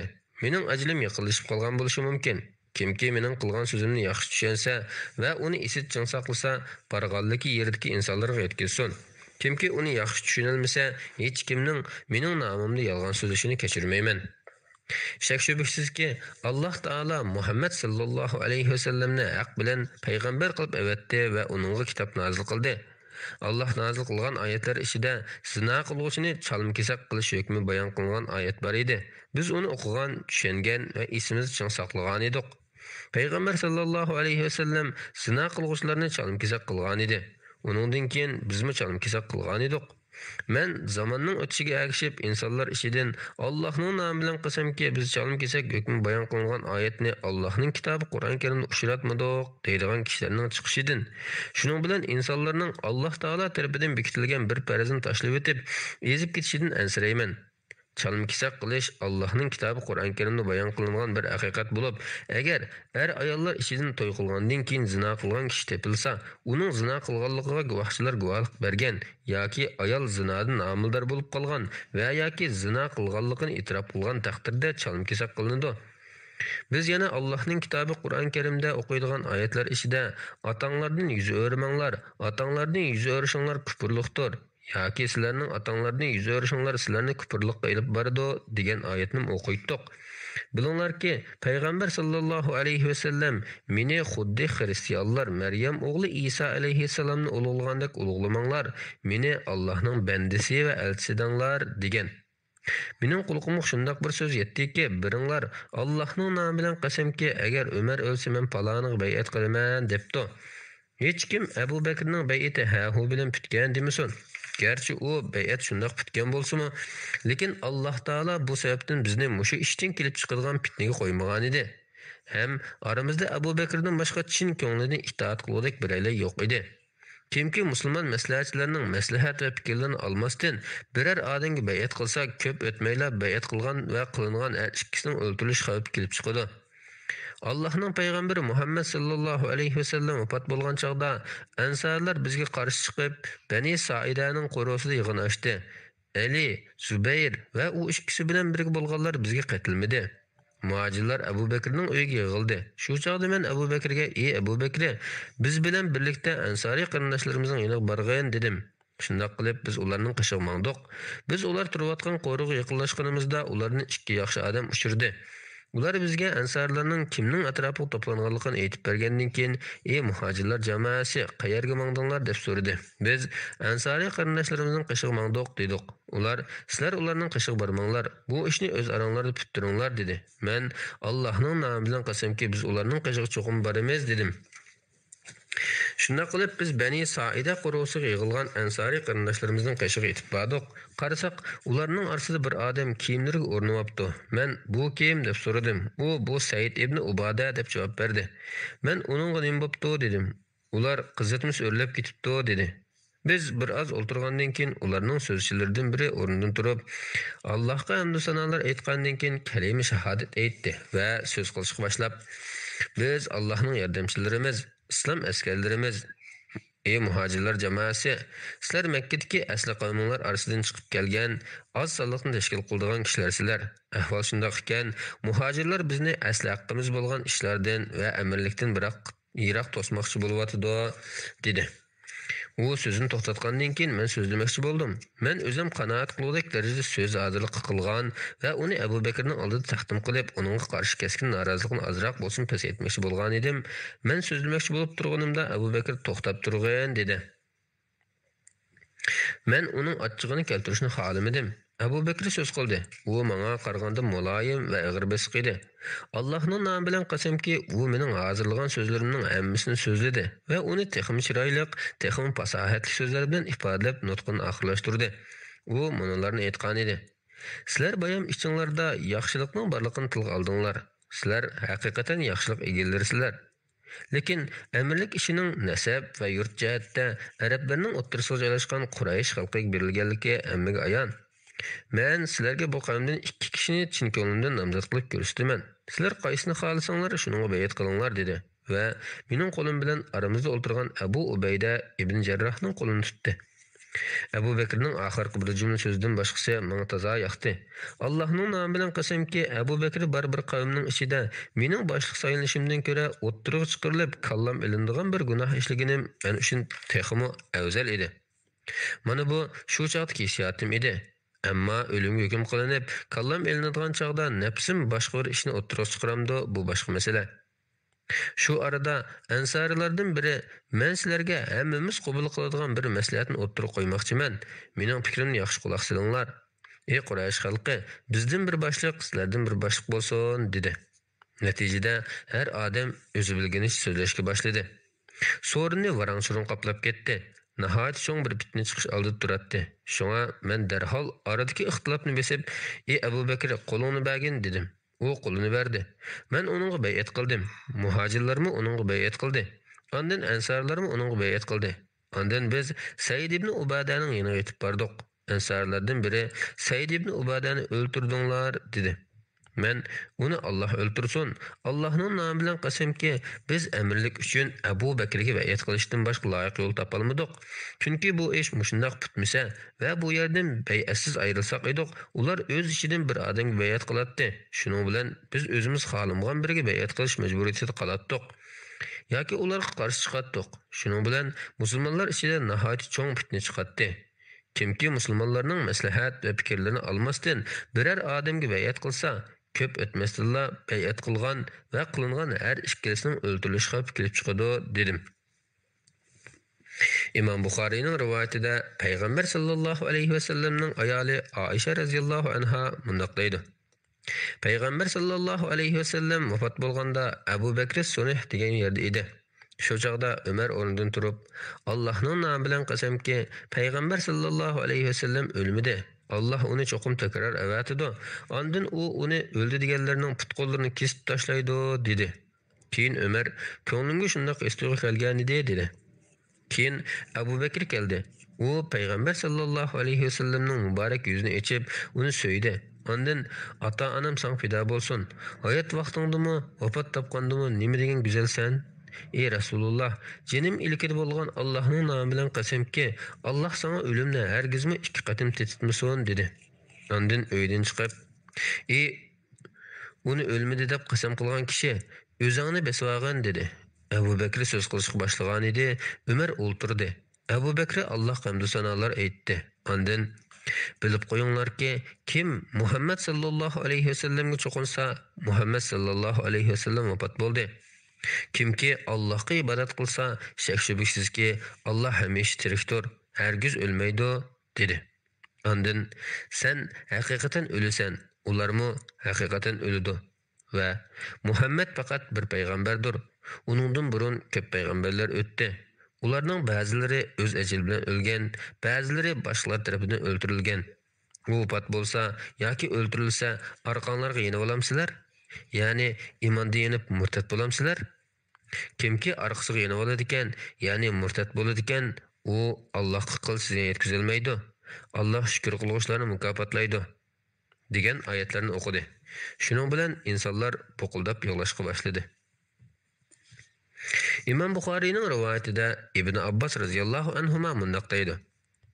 Umar radhiyallohu anhu insonlarga so'z qilayotganda Abu Bakr radhiyallohu anhu chiqib o'ltirgan dedi.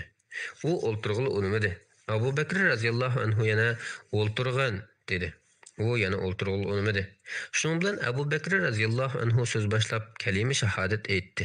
İnsanlar Umarni tashlab uning yuzlandi. U so'zini davom qilib mundaq dedi. Sizlardan kimki Muhammad sallallohu alayhi va sallamga cho'qinsa, u vafot bo'ldi. Kimki Allohga ibodat qilsa, shak shubhasizki Alloh hamisha tirikdir, hargiz o'lmaydi. Alloh taolo bu vaqtda mundaq degan: Muhammad faqat bir payg'ambardir. Uningdan burun ko'p payg'ambarlar o'tdi. Ularning ba'zilari o'z ajali bilan o'lgan, ba'zilari boshqalar tomonidan o'ldirilgan. U vafot bo'lsa yoki o'ldirilsa, orqanglarga yenib olamsizlar? Ya'ni iymonda yenib murtad bo'lamsizlar? Kimki orqasiga yenib oladi ekan, ya'ni murtad bo'ladi ekan, u Allohga qilcha ziyon yetkazolmaydi. Alloh shukr qiluvchilarni mukofotlaydi. Allohning nomi bilan qasamki, go'yo insonlar Abu Bakr radhiyallohu anhu o'qigan bu oyatni Allohning nozil qilganligini bilmaydigandek, xuddi ular u oyatni Abu Bakrdan o'rgangandek bo'lishib ketdi. Shung u oyatni anglaganlar odam og'zidan tushirmay o'qiydi. İmam Buxariyning rivoyatida Anas ibn Malik radhiyallohu anhudan mundaq rivoyat qilinadi. Men Payg'ambar sallallohu alayhi vasallamning vafotining ertasi Umar radhiyallohu anhuning munbar ustiga chiqib so'zlagan oxirgi nutqini anglagan edim. Umar so'z boshlab kalima shahodat aytdi. Abu Bakr gap qilmay jim o'ltirdi. Umar men Payg'ambar sallallohu alayhi vasallamning texim uzun yashashini, hammamizning oxirida vafot bo'lishini umid qilatdim. Halbuki u haqiqatan vafot bo'lib ketgan bo'lsa, shak shubhasizki Alloh taolo sizlarning yetakchi qilishinglar uchun Muhammad sallallohu alayhi vasallamga yetakchi qilgan nur Qur'on Karimni sizlarga berdi. Aranglarda yana g'ordagi ikki kishining ikkinchisi bo'lgan Muhammad sallallohu alayhi vasallamning suyunlik sahabasi Abu Bakr bor. U sizlarning ishlaringlarni idora qilish uchun musulmonlar orasidagi eng muvofiq kishidir. Qani o'rninglardan turinglar, uningga bay'at qilinglar dedi. Aslida bir qism musulmonlar uningga Bani Saida qurusida bay'at qilib bo'lgan edi, lekin umumiy bay'at ana shu munbarning yanida bo'ldi. Imam Buxoriyning yana bir rivoyatida mundaq deyiladi. Umar mundaq dedi: Allohning nomi bilan qasamki, Abu Bakrdan haliq oyatni anglaganimda putlarim titrab, jon qolmay yiqilib tushdim va ana shu chaqda Payg'ambar sallallohu alayhi vasallamning vafot bo'lganligini tushunib yetdim. Razinning rivoyatida mundaq deyiladi. Shu chaqda Abu Bakr munbarga chiqdi. İnsanlar onunğa umumiy bay'at qilib bo'lgan qadar Umar uningdan hech ayrilmadi. 3-kuni Abu Bakr ularga xitob qilib: "Ey insonlar, men sizlarga boshliq bo'lishga erisman bo'lganligimdan emas, balki fitna va ixtilof chiqib qolishdan qo'rqqanligimdan shunday muomala qilgan edim. Endi ishni o'zingizlar qo'yib beraman. Xohlagan kishini boshliq tayinlanglar" dedi. Ular darhalla biz sana bergan bay'atimizdan yanmaymiz deb javob berishdi. İmam Müslimning rivoyatida Aisha radhiyallohu anha mundaq deydi. Payg'ambar sallallohu alayhi vasallamning qizi Fatima radhiyallohu anha Abu Bakr radhiyallohu anhudan Alloh taolo Payg'ambar sallallohu alayhi vasallamga Madina va Fadak simida g'animat qilib bergan moldan o'ziga tegishli mirosni, shundaqla Xaybar g'animatining 5dan biridan eshib qolgan moldiki, o'ziga tegishli mirosni berishni talab qilib odam avatdi. Biroq Abu Bakr radhiyallohu anhu Payg'ambar sallallohu alayhi vasallamning biz miros qoldirmaymiz, qoldirib ketgan mol-mulkimiz sadiqadir. Muhammad sallallohu alayhi vasallamning oilasigadarmi bu moldan, ya'ni davlat xazinasini yeydi degan so'zni aytib, Allohning nomi bilan qasamki, Payg'ambar sallallohu alayhi vasallam sadiq qilib qoldirib qo'ygan narsadan hech nimani uning zamonidagi holidan o'zgartmayman. Payg'ambar sallallohu alayhi vasallam uni qandoq qilgan bo'lsa, menmi cho'qim shunday qilaman dedi va Fatima radhiyallohu anhaga hech narsa bermadi. Bunun bilan Fatima radhiyallohu anhada Abu Bakr radhiyallohu anhu qarata norozilik kayfiyati paydo bo'lib, uning adovat tutdi va vafot bo'lib ketganga qadar uningga gap qilmadi. Fatima radhiyallohu anha Payg'ambar sallallohu alayhi vasallamning vafotidan keyin 6 oy yashadi. U vafot bo'lib ketganda eri Ali ibn Abu Talib radhiyallohu anhu Abu Bakr radhiyallohu anhu uqtirib qo'ymasdan namozini o'zi tushirdi va kechada dafn qilib etdi. Fatima radhiyallohu anha hayot vaqtida Ali radhiyallohu anhuning kishilar oldida xil yuzi bor edi. U vafot bo'lib ketgandan keyin kishilar Alidan yuz o'rishga boshladi. Shuning bilan Ali radhiyallohu anhu Abu Bakr radhiyallohu anhu bilan yarışib qilish va uningga bay'at qilish haqida izlandi. Oradan 6 oy o'tib ketgan bo'lsa-mu, texi bay'at qilmagan edi. U Abu Bakr radhiyallohu anhuga o'zing yolg'iz bizningga kelgan deb odam avatdi. Chunki u Umar ibn Xattob radhiyallohu anhuning uning bilan birga kelishini xohlamaydi. Umar radhiyallohu anhu Abu Bakr radhiyallohu anhuga Allohning nomi bilan qasamki, ularning qishig'i yolg'iz bormagan dedi. Abu Bakr radhiyallohu anhu ular menga nim qiladi? Allohning nomi bilan qasamki, men ularning yana yolg'iz boraman dedi va o'z yolg'iz Alining qishig'i bordi. Ali ibn Abu Talib radhiyallohu anhu shahodat aytdi. Ondan, ey Abu Bakr, biz sening fazilatingni va Alloh sana bergan ortiqchiliklarni to'nib yetdik. Biz Alloh sana bergan yaxshilikni qizg'anmaymiz. Lekin sen əmirlik işida bizga maslahat salmading. Biz payg'ambar sallallohu alayhi vasallamning yaqin tuqqanlari bo'lganligimiz uchun bu ishga biz ma'qullik deb qaraydik, dedi. U Abu Bakr radhiyallohu anhuga nihoyat ta'sirli so'zlarni qildi. Natijada Abu Bakr radhiyallohu anhu yig'lab ketdi. Keyin Abu Bakr radhiyallohu anhu so'z qilib, "Jinim ilkida bo'lgan zot Alloh bilan qasamki, payg'ambar sallallohu alayhi vasallamning tuqqanlariga yaxshilik qilish men uchun o'zimning tuqqanlarimga yaxshilik qilishimdan afzaldir. Ammo sizlar bilan mening oramdagi haliq mol masalasiga kelsak, men bu ishda haqdan tiyib ketmadim. Payg'ambar sallallohu alayhi vasallamning qilganligini ko'rgan har qanday bir ishni qoldirmay qildim", dedi. Ali radhiyallohu anhu, "Amsa peshin namozidan keyin biz senga bay'at qilamiz", dedi. Abu Bakr radhiyallohu anhu peshin namozini o'qib bo'lib, munbarga chiqdi. Ondan shahodat aytdi. Va Ali radhiyallohu anhuning bu kamga qadar nimishqa bay'at qilmaganligini, uning ko'rsatgan sabab va o'zlarini tilga oldi. Ondan Ali ibn Abu Talib radhiyallohu anhu Allohdan mag'firat tiladi. Shahodat aytdi. Abu Bakr radhiyallohu anhuning haq huquqining nihoyat cho'ng ekanligini eslatib o'tdi. O'zining bu kamga qadar bay'at qilmasligining hargizmi amirlikni Abu Bakr radhiyallohu anhuning qizg'alganligi va Alloh uningga bergan ortiqchiliklarni inkor qilganligidan emasligini bayon qilib, biz bu ishda bizning nasibimiz bor deb qaraydik. Biroq bu masalada bizga maslahat silinmadi. Shunga ko'nglimizda bir oz norozilik paydo bo'ldi, dedi. Ali radhiyallohu anhu so'zini tugatib, Abu Bakr radhiyallohu anhuga bay'at qildi. Musulmonlar buning bilan to'lim xushal bo'lishdi va Ali radhiyallohu anhuga "Bakmi to'g'ri ish qilding" deyishdi. Shunday qilib, ishlar iziga tushdi va musulmonlar Ali radhiyallohu anhuga burunqidekla hurmat bildirishga boshladi. İmam Buxariyning rivoyatida Qosim ibn Muhammad mundaq deydi. Aisha radhiyallohu anha "Voy beshimay" dedi. Payg'ambar sallallohu alayhi vasallam, "Navoda men hayot chog'da o'lib qolsang, senga mag'firat tilayman va duo qilaman", dedi. Aisha radhiyallohu anha bu gapni anglab, "Voy onimay, Allohning nomi bilan qasamki, sen mening o'limimni tilaydigan o'xshaysan. Navoda shundoq bo'lib qolsa, shu kunila ayollaringdan biri bilan kechini o'tkazdikansan", dedi. Payg'ambar sallallohu alayhi vasallam, "Sen emas, balki men voy beshimay desam bo'ladi. Men Abu Bakr va uning o'g'liga odam avatib, xalifalikni ularga topshirib beray. Keyin bu ishga biz tehmatliq degichilarga va yoki uni arzu qiluvchilarga mening o'rnimga kimning chiqarganligini bildirib qo'yay deganlarni niyat qildim. Biroq ko'nglimga mundaq bir davoni Abu Bakrdan boshqa birisi qilsa, Alloh uni qabul qilmas.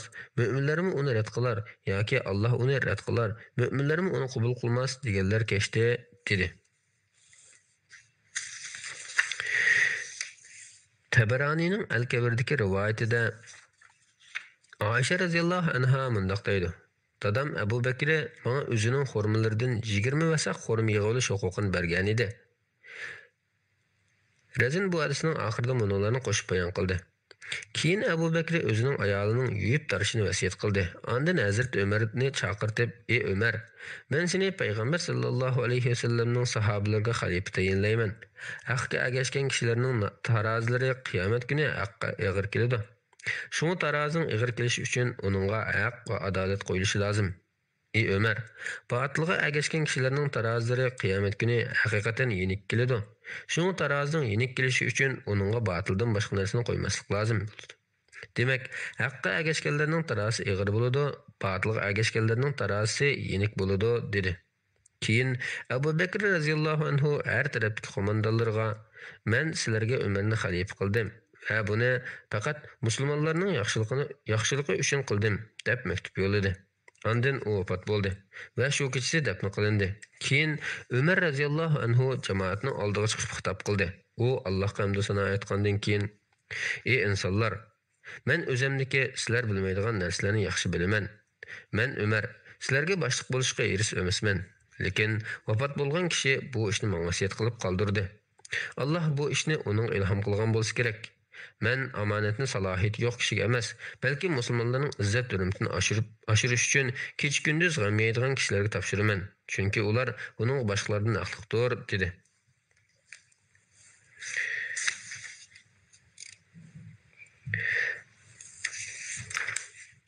İmam Muslimning rivoyatida Ma'dan ibn Abu Talha mundaq deydi. Umar ibn Xattob radhiyallohu anhu bir juma kuni xutba o'qib, payg'ambar sallallohu alayhi vasallamni va Abu Bakr radhiyallohu anhuni tilga oldi. Ondan Men bir tush ko'ribdiman. Tushimda bir xo'roz meni 3 qatim cho'qib olgudek. Men buningdan ajlimning yiqilishib qolganligini his qilyapman, dedi. İmam Malikning rivoyatida Said ibn Musayyib mundaq deydi. Ömer ibn Xattab raziyallohu anhu minaga tushib, qumliq bir yerga to'gisini cho'ktirdi. Ondan bir joyini tuzashtirib, ustiga to'nini silib, o'ngsiga yotdi.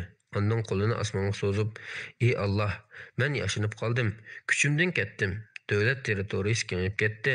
Endi kamchiliklar o'tkazishdan va yetersizlik qilishdan burun jinimni olg'in" deb duo qildi. Ondan Madinaga qaytib kelib, jamoatga xitob qilib mundaq dedi: "Ey jamoat, sizlarga sunnatlar, yo'llar ko'rsatildi, farzlar o'rgatildi. Sizlar ro'shan bir yo'l ustida qolib qoldinglar", dedi. Ondan bir qo'lini yana bir qo'liga urib turib, o'ng va so'l taraflarga qiyib, ezib ketadigan ishlarni qilmanglar, dedi. Ondan, "Ey jamoat, hargizmi zina qilishni chalm-kesak qilish hukmi bayon qilingandek oyatning sababidan alaq bo'lib ketishdan ishni qilmanglar. Chunki kelgusida biz Allohning kitobi Qur'on Karimda ayrim-ayrim ikki shar'iy jazo uchratmadik deydigan biri chiqib qolishi mumkin. Payg'ambar sallallohu alayhi vasallam chalm-kesak qilgan, bizmi chalm-kesak qildik. Jenim ilkida bo'lgan zot Alloh bilan qasamki, agar insonlar Umar ibn Xattob Alloh taolaning kitobi Qur'on Karimga oyat qo'shib qo'ydi deb fitna qilmaydigan bo'lsa, men albatta to'y qilgan ayollar zina qilsa, ularni cho'qim chalm-kesak qilinglar degan oyatni yozib qo'yatdim. Biz u oyatni haqiqatan o'qigan edik, dedi. İmam Muslimning rivoyatida Ibn Umar raziyallohu anhuma mundaq deydi: "Men Hafsaning yoniga kirsam, u dadangning o'rniga birini xalifa tiklaydigan yoki tiklamaydiganligini bilardingmi deb so'radi. Men u undaq qilmamdikin dedim. Hafsa u cho'qim shundaq qiladi dedi. Men bu vaqtda uning bilan so'zlash uchun qasam qildim, lekin 1-2 kungacha gap qilmadim. Shungacha xuddi yelkamga tog' yutib olgandek eg'ilishib ketgan edim. Uyga qaytib kelib, uning yoniga kirdim. U mendan xalqning ahvolini so'radi. Men ularning ahvolini aytib berdim. Ondan uningga men kishilarning bir nimalarni deyishayotganligini angladim. Men buni sen aytib qo'yishni loyiq topdim. Ularning aytishicha, sen o'rningga xalifa tayinlab qo'ymog'idaksan. Agar sening bir tugi boqquching yoki qo'y boqquching bo'lib, u padalarni tashlab qo'yib, sening yoningga kelsa, albatta padalar yutib ketadi. İnsanlarni nazorat qilish uningdan qiyin ish, dedim. U mening aytganlarimga qoyil bo'ldi. Ondan beshini birdan yasliq qo'ydi. Ondan beshini ko'tarib manqardi va shak shubhasizki Alloh taolo dinini o'zi qo'g'daydi. Agar men o'rnimni xalifa tiklab qo'ymasam, payg'ambar sallallohu alayhi vasallam o'rnini xalifa tiklab qo'ymagan. Agar men o'rnimni xalifa tiklab qo'ysam, Abu Bakr o'rnini xalifa tiklab qo'ygan edi, dedi. Ibn Umar mundaq deydi: Allohning nomi bilan qasamki, men uning payg'ambar sallallohu alayhi vasallamni va Abu Bakrni tilga olganligidan hech kimni payg'ambar sallallohu alayhi vasallamga tan qilmaydiganligini, shun o'z o'rniga hech kimni xalifa tiklab qo'ymaydiganligini tushundim.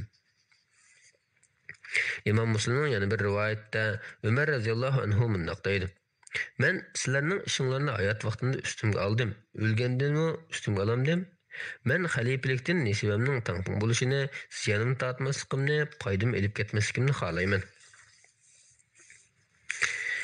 İmam Buxoriyning rivoyatida Amr ibn Maymun mundaq deydi: Men Umar ibn Xattob raziyallohu anhuni u suiqasdga uchrashdan bir qancha kun ilgari Madinada ko'rgan edim. U Uzayfa ibn Yaman bilan Osman ibn Hunayfning yanida turib, ularga "Qanday qildinglar? Iroq xalqiga ular birdashlik berolmaydigan darajada xaraj yuklashdan qo'rqmamsizlar?" dedi. Ular: "Biz ularga birdashlik berolmaydigan darajada xaraj yukladik, u ancha emas" deydi. Umar inchiklab qarab chiqinglar. Ularga o'rdisdan chiqib bo'lolmaydigan darajada xaraj yuklagan bo'lib qolmanglar yana, dedi. Ular: "Yo'q, biz undaq qilmadik" deydi. Umar: "Alloh meni salomat qilsa, Iroqlik tul ayollarni mendan keyin hech kimga muhtoj qilmoqdek holga keltiraman" dedi. Umar bu gapni qilib 4-kuni suiqasdga uchirdi. U ikkimizning orasida faqat Abdullah ibn Abbosli bor edi. Bomdod namozining vaqti edi. Hazrat Umar har ikki safning orasidan o'tganda saflaringlarni tuzitinglar deydi. Saflarning tub-tuz bo'lganligini ko'rgandan keyin oldiga chiqib namoz quloqqa qatdi. U jamoatning namozga ulgurib olishini ko'z tutib, birinchi rakatga ya sura Yusufni yoki sura Nahlni va ya shunga o'xshashroq bir surani o'qiydi. Shu kuni u oldiga chiqib quloq qilib bo'lgandan keyin "It meni o'ldirdi" yoki "It meni yedi" degan ichinishli bir ovozni angladim. qarg'udek bo'lsam, biri uning pichoq tiqibdi. Bir ajam qo'lidagi ikki bislik xanjarni o'ng va so'l qo'lida uchirganlar odamga cho'rib sirtqa qo'shatdi. U jami 13 odamga pichoq tiqayotgan bo'lib, ulardan 7si o'lib ketdi. Jamoatdan biraylar uning ustiga burnus, arablar bosh va yelkalarini o'raydigan bir parchalardan otdi. Bu mal'un tutilib qolganligini ko'rib, o'zini o'ltirib oldi. Ömer radhiyallohu anhu Abdurrahman ibn Avf radhiyallohu anhuning qo'lini tutib, uni o'z o'rniga imomatchilikka o'tkazdi. Ömer radhiyallohu anhuga yaqin turganlarning hammasi men ko'rgan ishlarni ko'rdi. Ammo orqa safda turganlar nima ish bo'lganligini bilmaydi. Ular Ömer radhiyallohu anhuning ovozini anglay olmag'achqa subhanalloh, subhanalloh deyishga boshladi. Abdurrahman ibn Avf radhiyallohu anhu imom bo'lib namozni qisqali o'qidi. Jamoat namozni o'qib bo'lgandan keyin Ömer radhiyallohu anhu: "Ey Ibn Abbas, menga kimning suiqasd qilganligini o'qib kelgan?" dedi. U surishtirib keldi va u Mughiraning qo'li ekan dedi. Ömer: "Yeliq o'narvanmi?" dedi. Ibn Abbas: "Ha" dedi. Ömer: "Alloh uning la'nat qilsin. Men uning yaxshilik qilishga buyurgan edim. Alloh hamdlar bo'lsinki, u mening o'limimni islomni da'vo qilgan birining qo'lida qilmabdi. Dadang, ya'ni Abbas ikkinglar Madinada kafir qullarning ko'payishini xohlaytdinglar" dedi. Abbas qullari eng jiq odam edi. Ibn Abbas: "Agar xohlasang bizmi o'qullarni o'ltirayli" dedi. Ömer: "Ular sizlarning tilinglarda so'zlaydigan, qiblanglarga qarab namoz o'qiydigan, hajinglarni qildigan tursa, ularni o'ltiramsizlar" dedi. Ondan u uyga opirildi. Bizmi uning bilan birga bordik. Go'yo insonlar shu kundan ilgari mundaq bir falokatga yo'liqib boqmagandek edi. Ba'zilar hech qisi yo'q, saqayib qoladi desa, ba'zilar uning o'lib ketishidan ansirayman deydi. Uningga xurma sharbati berildi. Uni ichivdi, qo'rsqitga jarohat o'rnidan chiqib ketdi. Ondan sut berildi. Uni ichivdi, umi chiqib ketdi. Buni ko'rgan jamoat uning o'lib ketadiganligini bilib ketdi. Biz uning yoniga kirdik. Odamlar to'plandi. Ular uning yaxshi ishlarini tilga olib maqtashatdi. Aradan bir yosh yigit kelib: "Ey mo'minlarning amiri, Allohning sana bergan imtiyozlari bilan xushbisharat olganki, sen payg'ambar sallallohu alayhi vasallamning suhbatdoshi bo'lish va islomga baldur kirish sharafiga nail bo'lding. Keyin xalifa bo'lding va adolatni yurgizding. Keyin shehidlik sharafini ichish sharafiga ega bo'lding" dedi. Umar radhiyallohu anhu: "Xalifalikning mening foydamg'imi, ziynimg'imi emas, balki o'ttirhal bo'lishini orzu qilaman" dedi. U yigit qaytdi. Uning tambili uzun bo'lganligi uchun yerda so'rilib qolgan edi. Buni ko'rgan Umar radhiyallohu anhu: "Uni qaytirib kelinglar" dedi. U qaytib kelgan edi. "Ey qarindishimning o'g'li, kiyimini bir oz yuqori ko'tarib yerga tegib qolmasin. Shunday qilgandila kiyiming pokiz turdi va Allohga texim taqvodorlik qilg'ili bo'ladi" dedi. Keyin Umar radhiyallohu anhu o'g'li Abdullohga: "Mening qanchalik qarzim bor ekan, inchikilab hisoblab chiqqan" dedi. Uning qarzi hisoblanib 86 ming atrofida ekanligi bildirildi. U: "Agar Umar oilasidagilarning pul meli bu qarz kelsa, shuning bilan ado qilgan. Agar yetmasa, kimini Adi ibn Ka'b jamoatidan so'rgan. Agar u yetmasa, kimini Qurayshlardan so'rgan. Ulardan boshqalardan hargiz pul so'ramagan. Bu mallar bilan qarzini ado qilgan. Hozir sen mo'minlarning onasi Oishaning qishig'i berib, uningga Umar sang salom aytdi degan. Hargizmi mo'minlarning amiri sang salom aytdi demagin. Men bugundan boshlab mo'minlarning amiri emas." Ondan Umar ibn Xattob ikki do'stining,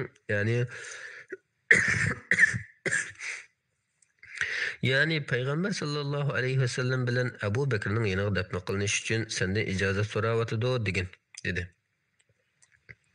Abdullah ibn Umar radhiyallohu anhuma Aisha radhiyallohu anhaning uyiga berib salom berdi va uyga kirish uchun ijozat so'radi.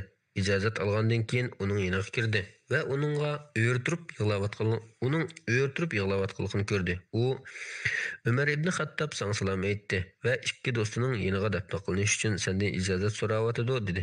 Aisha radhiyallohu anha: "U ikkisining yonidagi bo'sh joyda o'zim yetishni bekmi xohlaydim. Bugun o'z nafsimdan kechib uni Umarga o'tinib beraman" dedi. Abdullah ibn Umar radhiyallohu anhuma qaytib keldi. Kishilar uning qaytib kelganligini Umar radhiyallohu anhuga yetkazdi. Umar radhiyallohu anhu: "Meni yo'langlar" dedi. Bir odam uni o'ziga yo'lab turg'izdi. Umar radhiyallohu anhu o'g'lidan: "Nima xabar olib kelding?" deb so'radi. Abdullah radhiyallohu anhu: "Ey mo'minlarning amiri, sening ko'nglingdagi xabarni olib keldim" dedi.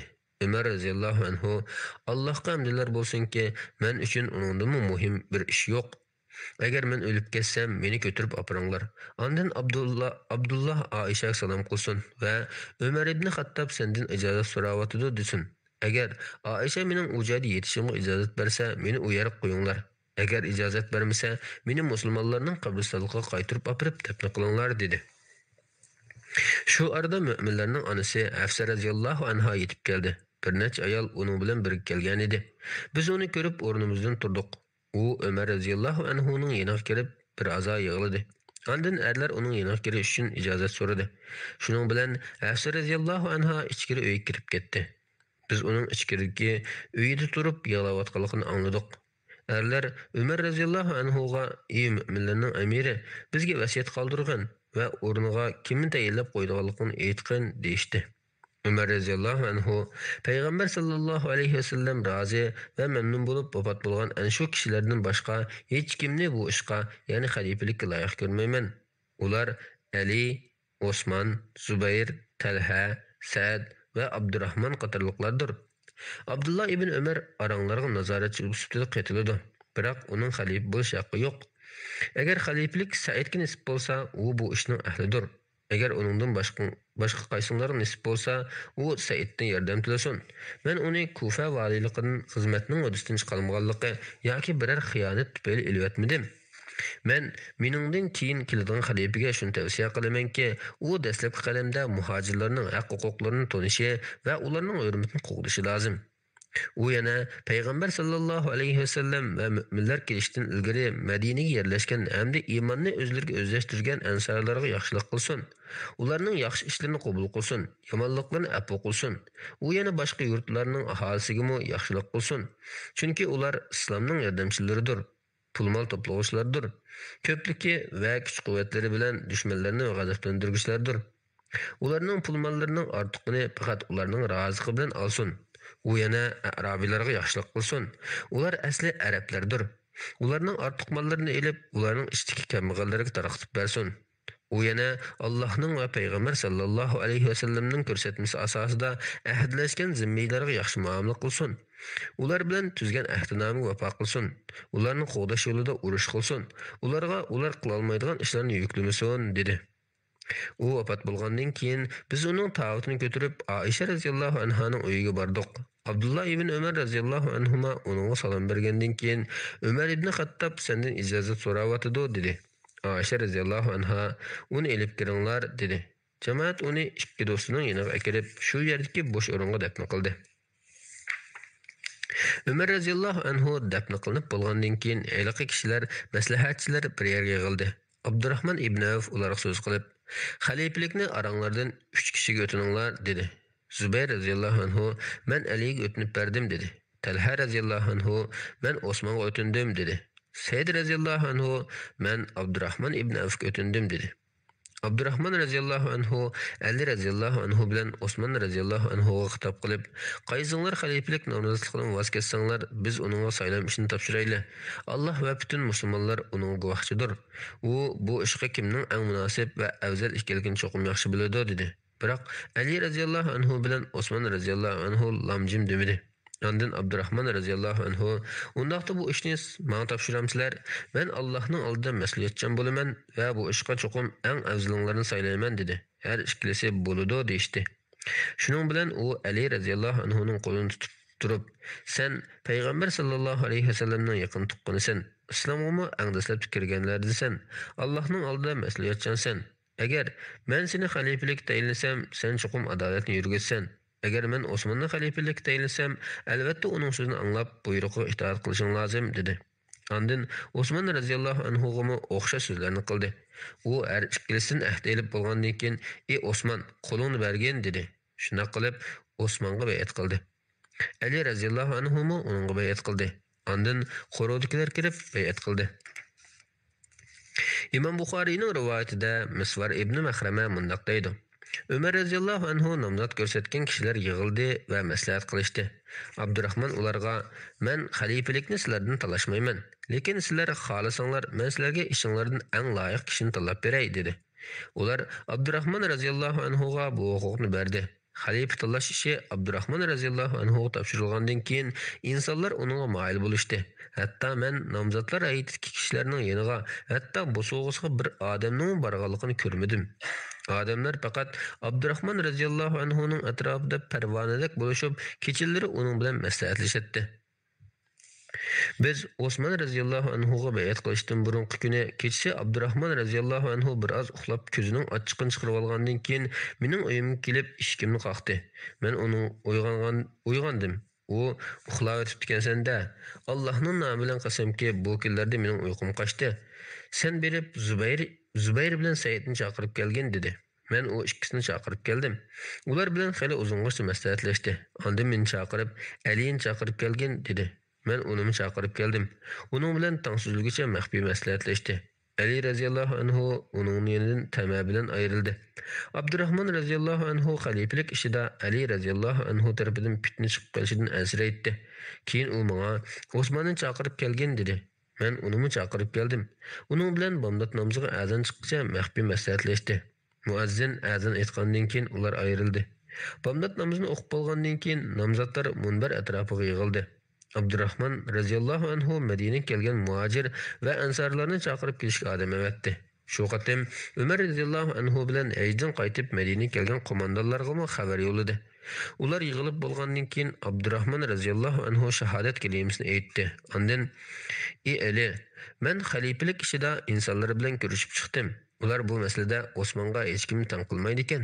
Shunga mening Osmonga bayat qilishim sababidan ko'nglingda hech qanday xum paydo bo'lib qolmasin" dedi. Ondan Osman qarab: "Men sana Allohning qonuni, payg'ambar sallallohu alayhi vasallamning sunnati va uning ikki xalifasining tutgan yo'li bo'yicha bayat qilaman" dedi-da darhol bayat qildi. Uning orqasidan muhojirlar, ansarlar, qo'mondonlar va butun musulmonlar bayat qildi. Razinning rivoyatida Abdullah ibn Salam radhiyallohu anhu mundaq deydi: Osmanning uyi qo'rshovlanganda u imomatchilikka Abu Hurayrani tayinladi. Ba'zida Ibn Abbosmo imom bo'lib beradi. Keyin Osman o'zini qo'rishib olganlarga odam chiqarib, "Meningdan nima talab qilasizlar?" deb so'radi. Ular xalifalikdan istifa berib, saylash ishini xalqqa berishni talab qilamiz deydi. Osman: "Alloh taolo menga kiygizgan bu tojni hargiz chiqarmayman" dedi. Ular: "Undaq seni o'ltirib o'tamiz" dedi. U: "Agar sizlar meni o'ltirib olsanglar, mendan keyin menga bir-biringlarni yaxshi ko'ra olmaysizlar. Dushmanlarga qarshi birlikda urush qila olmaysizlar. Bilib turib ixtilof qilasizlar. Ey qavmim, mening yuzimdan beshinglarga ilgari qavmlarning boshiga kelgan musibatlar kelib qolmasin" dedi. Ish jiddiylashib, vaziyatning texim keskinlashganligini ko'rgan Osman radhiyallohu anhu juma kuni ro'za tutdi. Tush bo'lganda biroz uxlagan edi, uyqusidan uyg'onib mundaq dedi: "Men hozir tushimda payg'ambar sallallohu alayhi vasallamni ko'ribdiman. U menga sen bugun kechda bizning yonimizda iftor qilasan" dedi. U shu kun shahid qilindi. Keyin Ali radhiyallohu anhu o'rnidan turib nutq so'zladi. Oldi bilan Allohga hamd sanolar aytgandan keyin: "Ey insonlar, menga diqqat bilan qarab, so'zimni yaxshi tingshanglar. Men hammamizning fitna ishida qolishimizdan ansirayman. Biz qattiq tirishchilik ko'rsatgandila, ondan bu fitnadan qutula olamiz. Shak shubhasizki, Alloh bu ummatni Qur'on va sunnatdan iborat ikki manba bilan tarbiyaladi. U ikki manbaning hukmi oldida podshohmi hech qanday kamchilik qila olmaydi. Allohdan qo'rqinglar, oranglarni isloh qilinglar" dedi. Ondan munbardan tushib, davlat xazinasida eshib qolgan mollarni musulmonlar orasida taqsim qilib berdi. Imom Buxoriyning rivoyatida Hasan Basri mundaq deydi: Allohning nomi bilan qasamki, Hasan ibn Ali radhiyallohu anhu Muaviyaning oldiga nihoyat cho'ng bir qo'shin bilan chiqdi. Buni ko'rgan Amr ibn As Muaviyaga: "Men nihoyat cho'ng bir qo'shinni ko'ryapmanki, sen ularning palvonlarini o'ltirmagicha ular hargiz orqaga chekinmaydi" dedi. Muaviya: "U bu ikki odamning eng yaxshisi edi. Uningga agar bizninkilar ularni o'ltirsa, ularmi bizninkilarni o'ltirsa, musulmonlarning ishlarini kim qiladi? Ayollarni kim boqadi? Mollarini kim idora qiladi" dedi.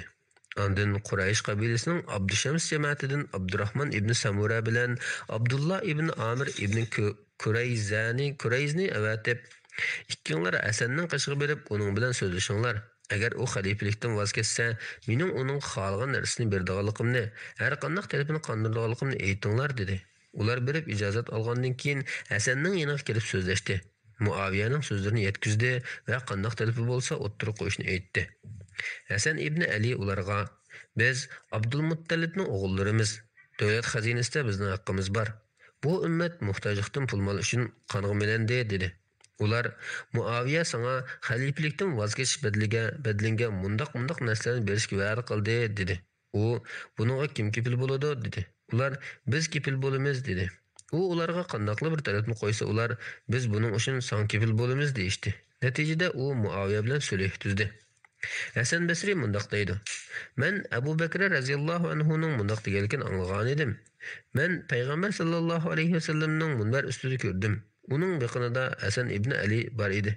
Payg'ambar sallallohu alayhi vasallam birda uning qarasa, birda jamoat qaraydi. U shu chog'da mundaq degan edi: Mening bu o'g'lim eng sharafli insondir. Alloh uning qo'li bilan musulmonlar ichidan nihoyat cho'ng ikki guruhni yarashtirib qilishi mumkin." İmam Ahmed'nin ravileri işençlik rivayetinde Abduhayr mundaq deydi: Ali radiyallahu anhu munbar üstüde çıkıp Peygamber sallallahu aleyhi ve sellem'ni tilga aldı. Ondan mundaq dedi: Peygamber sallallahu aleyhi ve sellem vafat bolgandan keyin Abu Bakr radiyallahu anhu xalifa bo'ldi. Allah Taala uning jinni algan qadar Peygamber sallallahu aleyhi ve sellem'nin qilgan ishini qildi. Uning izidan mangdi. Ondan keyin Ömer radiyallahu anhu xalifa bo'ldi. Allah Taala uning jinni algan qadar u ikkisining qilgan ishini qildi. Ularning izidan mangdi.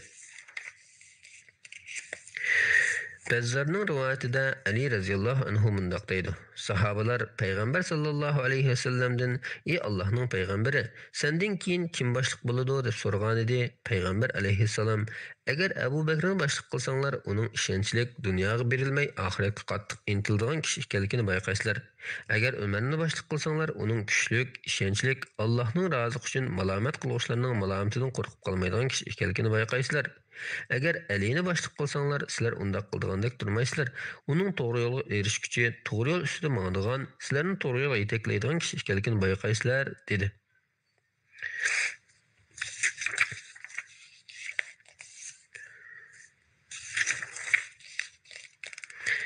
Mevsilining ravileri Sahih'ning ravileri bo'lgan rivoyatida Abu Said Xudri radhiyallohu anhudan mundaq rivoyat qilinadi: Peygamber sallallahu aleyhi ve sellem içinlarda xuddi mening Qur'onning nozil bo'lishiga qarshi turganlarga urush qilganimga o'xshash Qur'onni burumlab tushundirgichlarga qarshi urush qilganlar bor dedi.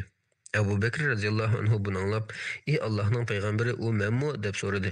Peygamber sallallahu aleyhi ve sellem "Yo'q" dedi. Ondan Ömer radhiyallohu anhu: "Ey Allohning payg'ambari, u menmi?" deb so'radi. Peygamber sallallahu aleyhi ve sellem "Yo'q, balki u oyoqni yamayotgan odam" dedi. Shu chaqda u oyoqini Ali radhiyallohu anhu yamab berish uchun bergan edi.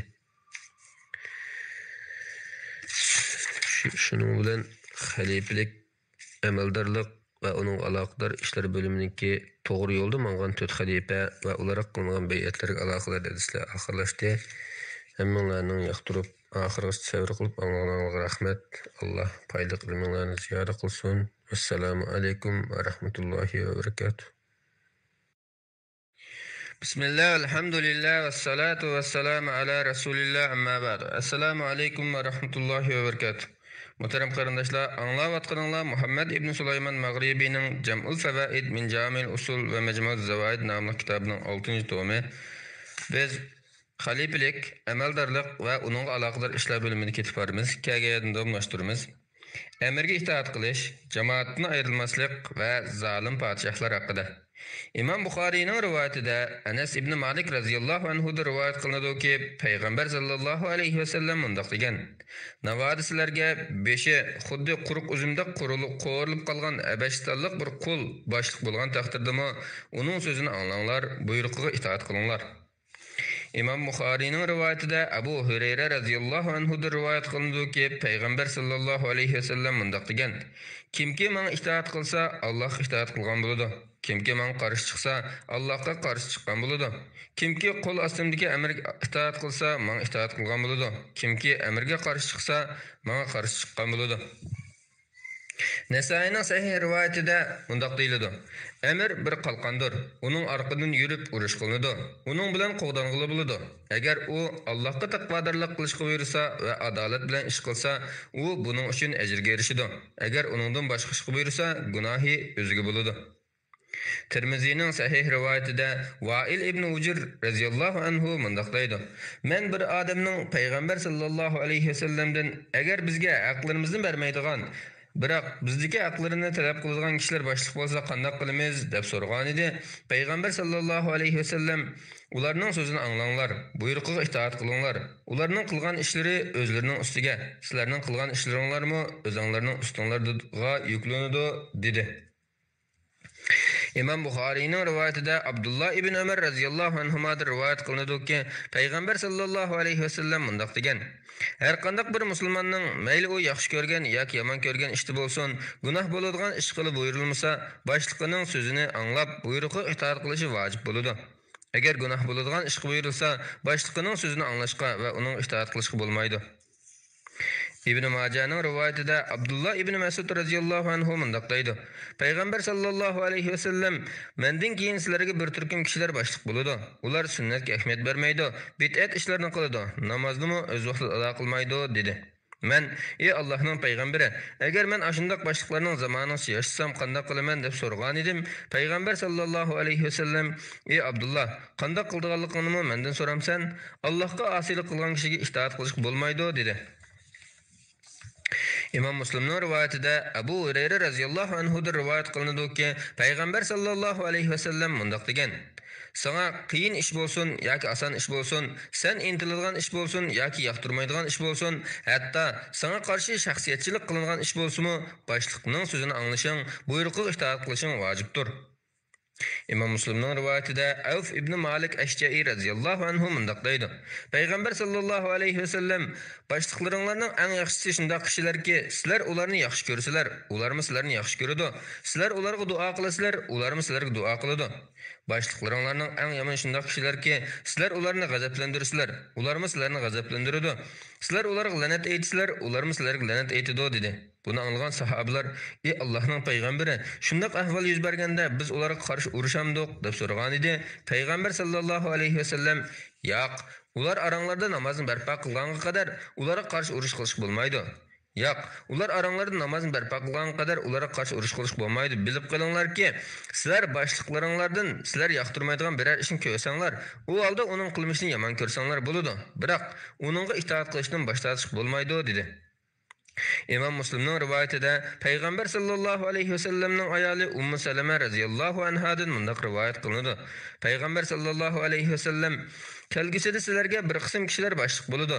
Ulardan yaxshi yomon ishlar sodir bo'ladi. Kimki ulardan sodir bo'lgan yomon ishlarni yomon ko'rsa, gunohdan qutuladi. Kimki uni inkor qilsa, tuhmatdan saqlanadi. Biroq kimki uningga rozi bo'lsa va uningga ergashsa, gunohdanmi, oxiratdagi jazodan qutulolmaydi" dedi. Sahabalar: "Ey Allohning payg'ambari, biz ularga qarshi urush qilmamdik" deb so'rashganda, payg'ambar sallallohu alayhi vasallam: "Yo'q, ular namozni ado qilganga qadar ularga qarshi urush qilish bo'lmaydi" dedi. İmam Buxariyning rivoyatida Ibn Abbas radhiyallohu anhudan rivoyat qilinadiki, payg'ambar sallallohu alayhi vasallam mundaq degan: "Kimki boshliqining biror ishini yomon ko'rsa, sabr qilsin. Chunki sultonning amridan bir g'arch yiroqlashgan holda o'lgan kishi jahiliyat davrining o'limida o'lgan bo'ladi." İmam Müslimning rivoyatida Abu Hurayra radhiyallohu anhudan rivoyat qilinadiki, payg'ambar sallallohu alayhi vasallam mundaq degan: "Kimki boshliqning itoatidan chiqib, jamoatdan ayrilsa va shu holatda o'lib ketsa, jahiliyat davrining o'limida o'lgan bo'ladi. Kimki qarg'ularcha qadalgan bir bayroqning ostida urush qilib, millatchilik uchun g'azablansa yoki millatchilikka chaqirsa va yoki millatchilikka yordam bersa, ondan shunday urushlarda o'ldirilsa, jahiliyat o'limida o'lgan bo'ladi. Kimki mening ummatimga qarshi chiqib, yaxshisinimi, yomonini ayirmasdan, mu'minlarga parvo qilmasdan o'ldirsa, ahdi tuzganlarning ahdiga vafo qilmasa, u mendan emas, menmi uningdan emas." İmam Müslimning rivoyatida Abu Hurayra radhiyallohu anhudan rivoyat qilinadiki, payg'ambar sallallohu alayhi vasallam mundaq degan: "Uch turli kishi bor bo'lib, qiyomat kuni Alloh ularga gap qilmaydi, chiroylariga qaramaydi, ularni gunohlaridan poklamaydi. Ular qattiq azob duchor bo'ladi. Ularning bir turi cho'l bayog'ida ortiq suv bor turib, yo'lovchi bermagan kishi. Yana bir turi asr vaqtidan keyin mal sotgan va malni mundaq pulga oldim deb Allohning nomi bilan yolg'on qasam qilib, olmagan pulga xaridorni ishontirgan kishi.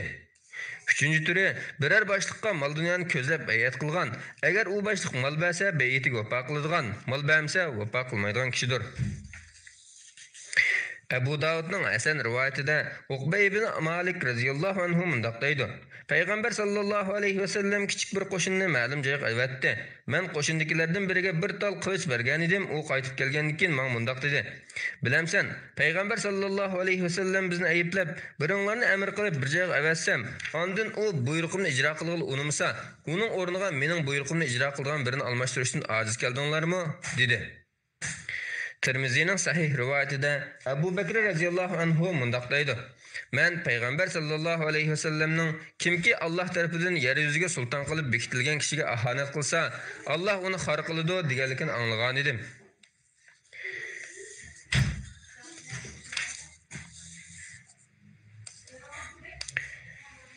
Abu Davud'ның sahih rivoyatida Abu Zar radhiyallohu anhudan rivoyat qilinadiki, Payg'ambar sallallohu alayhi va sallam mundaq degan: Kimki jamoatdan, ya'ni musulmonlar amridan bir g'arich yiroqlashsa, bo'ynidan islomning sirtmiqini chiqarib o'tgan bo'ladi.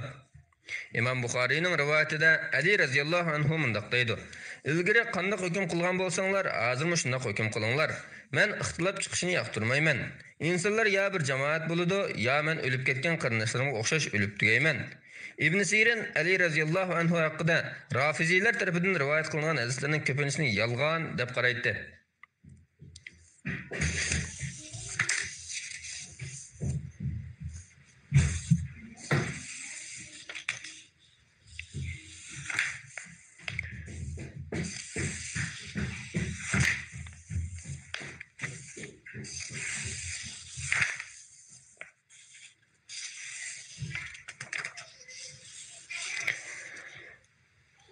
İmam Tabarani'nin rivayetinde raviler işençlik rivayetinde Abdullah ibn Mesud radhiyallohu anhu mundaq deydi. Kelgisida sizlarga bir qism kishilar boshliq bo'ladi. Ular bir qism sunnatlarni tark etadi. Agar sizlarmi o sunnatlarni tark etsanglar, ular uningdanmi ko'p sunnatlarni tark etadi. Sizlarmi o sunnatlarni tark etsanglar, ular uningdanmi cho'ng ishlarni o'ttirib chiqaradi.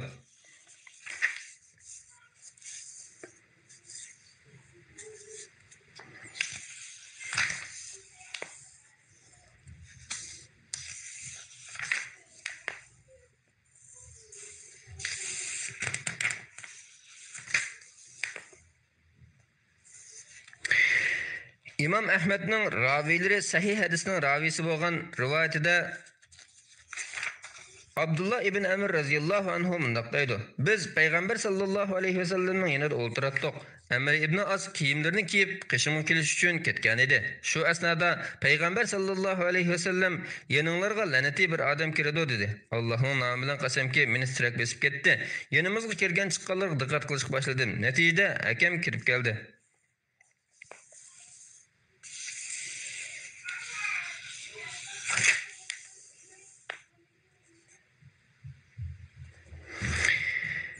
İmam Tabarani El-Kebir'de ikki sanad bilan rivoyat qilgan birining raviylari sahih hadisning ravisi bo'lgan hadisida Abis G'ifari radhiyallohu anhu mundaq deydi. Men Payg'ambar sallallohu alayhi va sallamning ummati haqida mundaq 6 ishdan qattiq ansiraydiganligini anglagan edim. Narasidalarning boshliq bo'lishi, saqchilarning ko'payib ketishi, hukm ishlarida parxo'rlikning avjalishi, tuqqandarchilik aloqalarining uzilishi, qon to'kishning normal ish qatoridan sanalishi va Qur'onni g'azallarga o'xshatib oladigan o'smirlarning paydo bo'lishi qatorliqlar. Payg'ambar sallallohu alayhi va sallam yana mundaq degan: Ular shu chaqda o'zlaridan olimmi emas va ya o'zlaridan afzalmi emas kishilarni Qur'onni naqsh o'qigandek ahangli o'q berganlik uchunla oldiga chiqarib imom qilishdi. Şunun bilan xalifalik, amaldorlik va uning aloqador ishlar bo'limi oxirlashdi. Alloh xolisa kelar qatimqi nimizda tafsir bo'limini boshlaymiz. Assalomu alaykum va rahmatullohi va barakatuh. Bismillah velhamdülillah ve salatu ve selamu ala Resulillah amma ba'du. Assalamu alaykum va rahmatullohi va barakatuh. Az qarindashlar, anglayotganinglar Muhammad ibn Sulayman Mag'ribiyning Jam'ul Fawaid min Jami'ul Usul va Majmu'uz Zawaid nomli kitobining 6-tomi. Biz tafsir bo'limiga kelgan davomlashtiramiz. Qur'onning fazilati, muayyan sura va oyatlarning fazilatlari. İmam Müslim'nin rivayetinde Ebu Hureyre radhiyallohu anhu'dan rivayet kılındı ki Peygamber sallallahu aleyhi ve sellem mundaq degan: Qandaq bir qavm Allah'ның öylerinden biri yığılıp olturup Allah'ның kitabını tilavet qılıp özara ügünüşüp olturduğalı bolsa, ularga xatirjamlik düşüdü. Rahmet yağıdı. Ularning atrofini farishtalar cho'rdab turdi. Alloh ularni huzuridagilarning oldida tilga oldi. İmam Müslim'nin rivayetinde Ebu Hureyre radıyallahu anhu'dan mundaq rivayet kılındı. Peygamber sallallahu aleyhi ve sellem uyunlarga qaytib barganda 3 tuyak semiz hem boğaz deganlar bo'lishini ayaqtiramsizlar dedi. Biz ha dedik. Peygamber aleyhisselam birinlarning namazda 3 ayet o'qigani uning uchun 3 tuyak semiz ve boğaz tegisi bo'lgandan xayrlikdir dedi. İmam Müslim'nin rivayetinde Uqba ibn Amir radıyallahu anhu'dan mundaq rivayet kılındı. Mescid oylisidagi supuda turib atgan vaqtimizda Peygamber sallallahu aleyhi ve sellem yanımızga kelib, qaysinglar gunoh o'tkazmagan, ham sizlar rahimni uzib qo'ymagan holda har kun attigini butxon yoki aqiq degan yerga berib loksi lo'g'an 2 to'yoq tugini elib qaytib kelishni xohlaydi deb so'raganda biz ey Rasululloh buni hammamiz xohlaymiz dedik. Peygamber aleyhisselam undaqda kimki attiganda masjidga berib Alloh azza va jallaning kitobidan 2 oyat o'ginib yoki o'qib kelsa, bu uning uchun 2 to'yoq tugidanmi xayrlikdir. 3 oyat 3 to'yoq tugidan, 4 oyat 4 to'yoq tugidan xayrlikdir. Ya'ni qancha oyat o'qigan bo'lsa, shuncha to'yoq tugidan tugisi bo'lgandanmi xayrlikdir dedi. Tirmizining sahih rivoyatida Muhammad ibn Ka'b Qurazi radhiyallohu anhu Abdullah ibn Mas'ud radhiyallohu anhudan rivoyat qiladi-ki, Payg'ambar sallallohu alayhi va sallam mundaq degan: Kimki Allah'ның kitabidan bir harf o'qiydigan, uningga bir yaxshilik yoziladi. Bir yaxshilikqa 10 savob beriladi. Men alif lam mimni bir harf demayman, balki alif bir harf, lam bir harf, mim bir harfdir. Tirmizining sahih rivoyatida Uqba ibn Amir radhiyallohu anhudan mundaq rivoyat qilinadi. Payg'ambar sallallohu alayhi va sallamning mundaq deganligini anglagan edim. Qur'onni o'nlik o'qigan kishi sadiqani oshkor bergan kishiga, Qur'onni ichida o'qigan kishi bo'lsa, sadiqani maxfiy bergan kishiga o'xshaydi.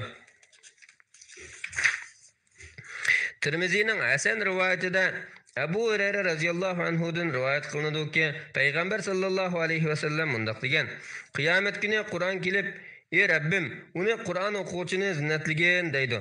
Uningga karomat toj kiydiriladi. Ondan yana ey Rabbim, uningga teximiz ziyod iltifot qilgan deydi. Shuning bilan uningga karomat to'ni kiydiriladi. Ondan yana ey Rabbim, uningdan rozi bo'lgan deydi. Alloh uningdan rozi bo'lib ketadi. Hamda uningga o'qib o'rlavergin deyilib, har bir oyatga bir daraja qo'shib beriladi. Tirmizining Hasan va sahih rivoyatida Abdullah ibn Amr radhiyallohu anhudan rivoyat qilinadi-ki, Payg'ambar sallallohu alayhi va sallam mundaq degan: Qur'on o'qiydigan kishiga o'qib o'rlavergin, dunyoda o'qigandek tilovat qilavergin, martaban sen o'qigan oxirgi oyat kishi bo'ladi deyiladi. İmam Müslim'nin rivayetinde Aisha radhiyallohu anhadan rivoyat qilinadi-ki, Payg'ambar sallallohu alayhi va sallam mundaq degan: Qur'on o'qishga mahir, ya'ni yodqa va mo'liq o'qiy oladigan kishi hurmatlik, yaxshi bitish farishtalar bilan birga bo'ladi. Qur'onni duduqlab qiynalib o'qiydigan kishiga bo'lsa, qo'sh ajr beriladi. Abu Davudning sahih rivoyatida Anas radhiyallohu anhudan rivoyat qilinadi-ki, Payg'ambar sallallohu alayhi va sallam mundaq degan: Qur'on o'qib turadigan mu'min kishi turunchiga o'xshash ham xushpuroqlik ham ta'amlik bo'ladi. Qur'on o'qib turmaydigan mu'min kishi xurmoga o'xshash ta'amlik, ammo puroqsiz bo'ladi. Qur'on o'qib turadigan fasiq kishi rayhonga o'xshash xushpuroqlik, ammo ta'am achchiq bo'ladi. Qur'on o'qib turmaydigan fasiq kishi ham ta'am achchiq, ham puroqsiz bir xil mevaga o'xshaydi. Yaxshi amra mushkanbar sotilgan kishiga o'xshaydi. Garchi uningdan sana bir narsa tegmasimi, xushaydi, huzur baxsh etadi. Nachar amra tumirchiga o'xshaydi. Sana uning qarisi yo'qmagan taqdirdimi, sutga bearam qiladi. İmam Müslim'nin rivayetinde Amir ibn Vasiladan mundaq rivoyat qilinadi. Nafi ibn Abdullah Haris Usfan degan joyda Ömer radhiyallohu anhu bilan uchrashib qoldi. Hazrati Ömer uni Makkaga vali qilib tayinlagan edi. Ömer radhiyallohu anhu uningdan u vadi xalqiga kimni mas'ul qilib qo'yding deb so'radi. U Ibn Abzani dedi. Hazrati Ömer Ibn Abza degan kim bo'ladi deb so'radi. U bizning azodgarlarimizdan biri dedi. Ömer radhiyallohu anhu ularga azodgarda odamni amr naib qilib qo'ydingmi dedi.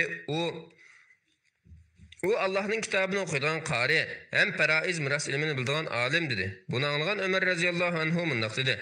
Peygamberler sallallahu aleyhi ve sellem mundaq degen. Allah Taala muş kitap bilen bazı kavimlerinin qadrini götürüp, bazı kavimlerinin qadrini düşürüdü. İmam Buxariyning rivoyatida Osman radhiyallohu anhudan rivoyat qilinadiki, Payg'ambar sallallohu alayhi va sallam mundaq degan: "Eng yaxshilaringlar Qur'onni o'rgangan va o'rgatganlaringlardir." Tirmiziyning Hasan rivoyatida İmran ibn Hüseyin radhiyallohu anhudan rivoyat qilinadiki, u bir maddahning qishidan o'tib ketib etib, uning Qur'on o'qib kishilardan bir narsa tilovat qilganini ko'rib, hasratlanib, "Biz albatta Allohning ig'darchilik qilamiz, cho'qim Allohning dargohiga qaytamiz" degan oyatni o'qidi. Ondan mundaq dedi: "Men payg'ambar sallallohu alayhi vasallamning mundaq deganligini anglagan edim.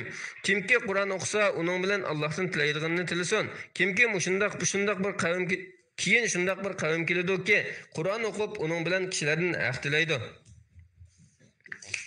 İmam Buxariyning rivoyatida Abdullah ibn Ömer radhiyallohu anhudan rivoyat qilinadiki, Payg'ambar sallallohu alayhi va sallam Qur'on bilan dushman tavalligiga safar qilishni to'sgan.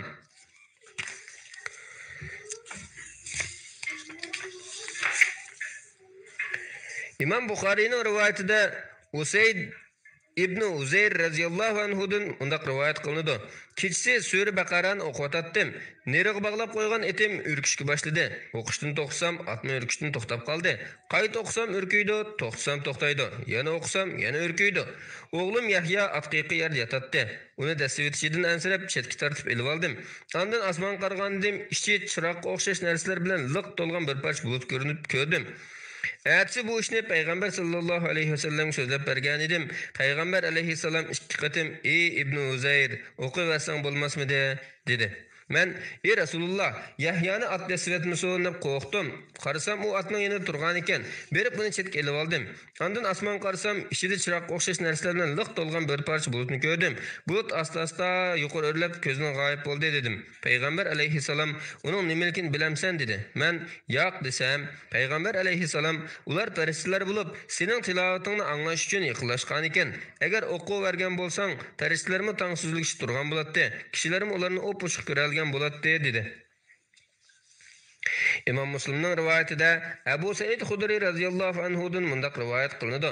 Usayd ibn Uzayr bir kechasi ig'ilda Qur'on o'qiyotsa eti urkib ketdi deb yuqorqidek rivoyat qilgan. Lekin Sura Baqarani o'qiganligini muayyanlashtirmagan. İmam Buxariyning rivoyatida Abu Said al-Mualla radhiyallohu anhudan mundaq rivoyat qilinadi. Men masjidda namoz o'qiyotsam, Payg'ambar sallallohu alayhi vasallam meni chaqirdi. Men javob bermay namozimni o'qib bo'lib, "Ey Rasululloh, meni chaqirgan vaqtda namoz o'qiyotdim" desam, u "Alloh, ey mu'minlar, Alloh va uning payg'ambari sizlarni tirildiradigan narsaga chaqirsa, uni qabul qilinglar" degan emasmi dedi. Ondan masjiddan chiqishdan burun men sana Qur'ondagi eng ulug' surani o'qitib qo'yaman dedi. Ondan qo'limni tutdi. Masjiddan chiqadigan chaqda men "Menga Qur'ondagi eng ulug' surani o'qitib qo'ymoqchi eding-ku" desam, u "Ha, u sura jimi hamdu sana olamlarning Parvardigori Allohga xosdir. U takrar o'qiladigan 7 oyatlik sura va menga ato qilingan ulug' Qur'ondir" dedi.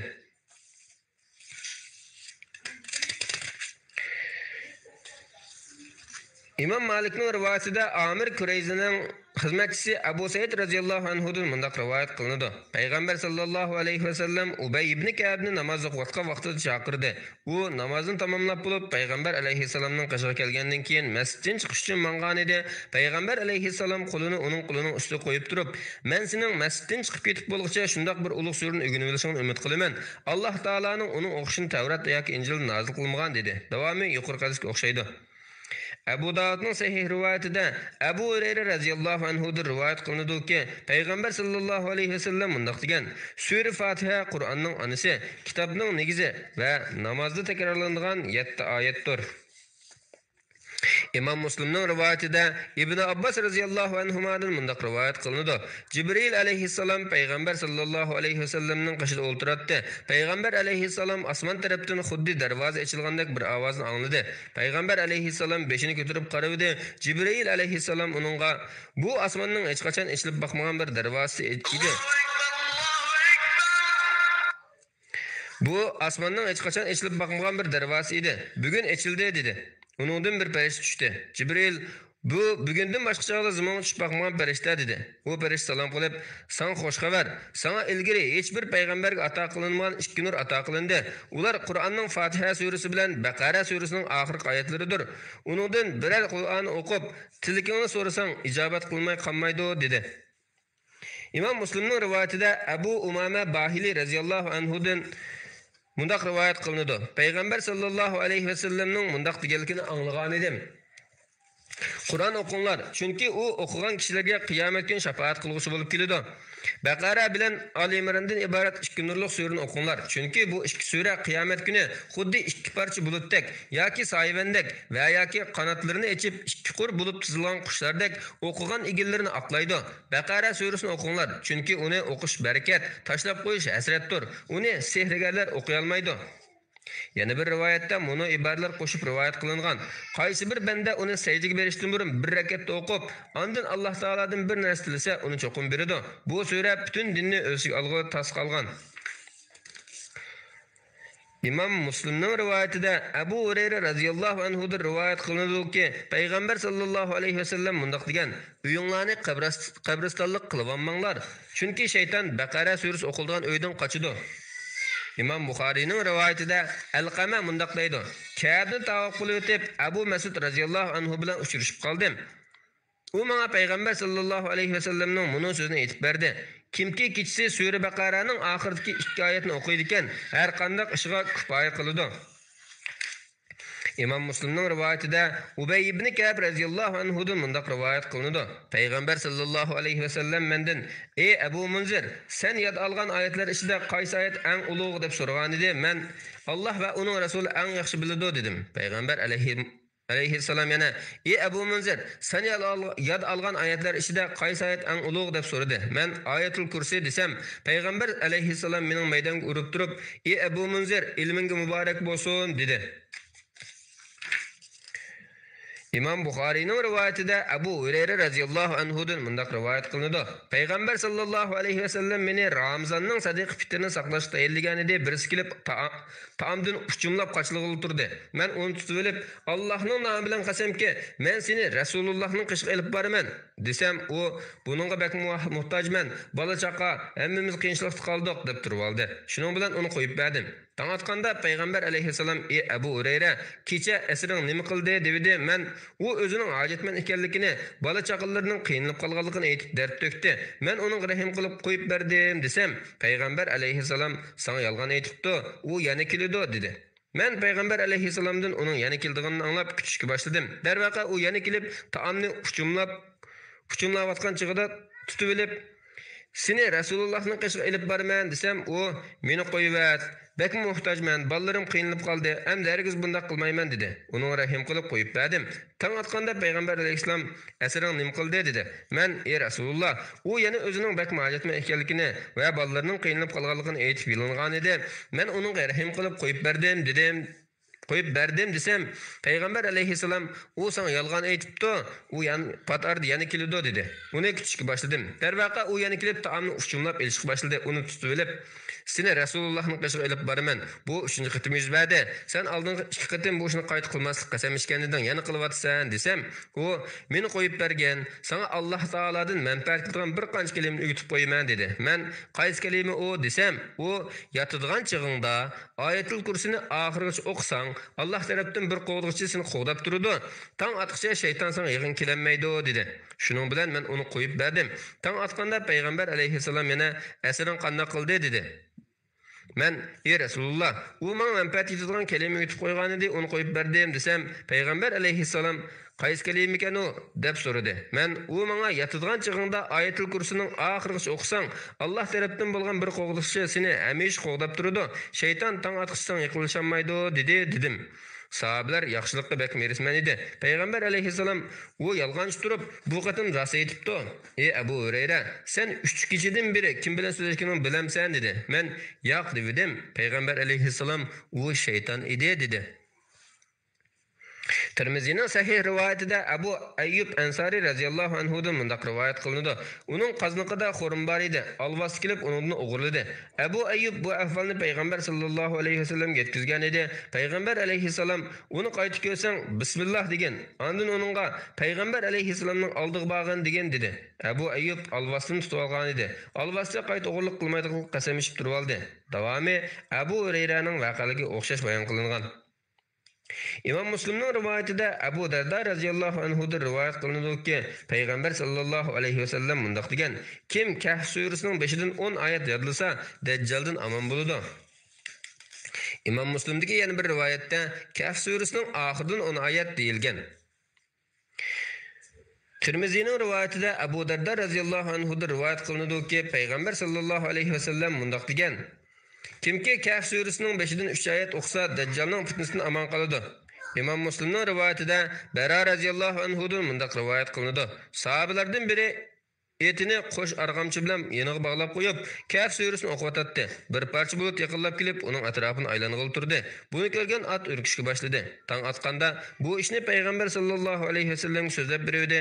Payg'ambar alayhissalom ular rahmat farishtalari bo'lib, Qur'on sababidan tushgan dedi. Tirmizining Hasan rivayetida Abu Hurayra radhiyallohu anhu'dan rivayet qilinadi ki Peygamber sallallahu alayhi ve sellem mundaq degan: Qur'onda 30 oyatlik bir sura bo'lib, uni o'qigan kishiga toki gunohi mag'firat qilingan qadar shafaat qilindi, u Mulk surasidir dedi. İmam Buxoriyning rivayetida Abu Said Xudri radhiyallohu anhu'dan mundaq rivayet qilinadi: bir kishi yana bir kishining har doim sura Ixlosni o'qiganini anglab, ko'nglida uni oz ko'rgandek qilib Peygamber sallallahu aleyhi ve sellem'e aytgan edi. Peygamber aleyhisselam cenim ilkide bo'lgan zatning nomi bilan qasamki, u sura, ya'ni u sura Ixlos Qur'onning 3dan 1ga barobar keladi dedi. İmam Müslim'nin rivayetinde Abu Hurayra radhiyallohu anhu'dan mundaq rivayet qilinadi. Peygamber sallallahu aleyhi ve sellem yig'ilinglar, men sizlarga Qur'onning 3dan 1ni o'qib beraman dedi. Darrov yig'ildik. Payg'ambar alayhissalom chiqib, sura Ixlosni o'qib berib kirib ketdi. Biz vahiy kelib qolgach kirib ketgan o'xshaydi deyishganimizcha bir-birimizni qarashdik. Payg'ambar alayhissalom yana chiqib, men sizlarga Qur'onning 3dan 1ni o'qib beraman degan edim. Diqqat qilinglar. U, ya'ni sura Ixlos Qur'onning 3dan 1ga teng keladi dedi. Tirmizining sahih rivayetida Abu Hurayra radhiyallohu anhu'dan mundaq rivayet qilinadi. Payg'ambar sallallohu alayhi va sallam sura Ixlosni o'qiyotgan bir kishining ovozini anglab qolib, "Vojib bo'ldi" dedi. Men, "Ey Rasululloh, nima vojib bo'ldi?" deb so'ragan edim. Payg'ambar alayhissalom "Jannat" dedi. İmam Müslim'nin rivayetinde Uqba ibn Amir radhiyallohu anhu'dan mundaq rivayet qilinadi. Payg'ambar sallallohu alayhi va sallam menga mundaq degan edi: "Menga shundaq oyatlar nozil qilindiki, uningdek oyatlar qat'iy ko'rilib boqmagan edi. Ular Muavvazatayn, ya'ni Falaq va Nas suralaridir."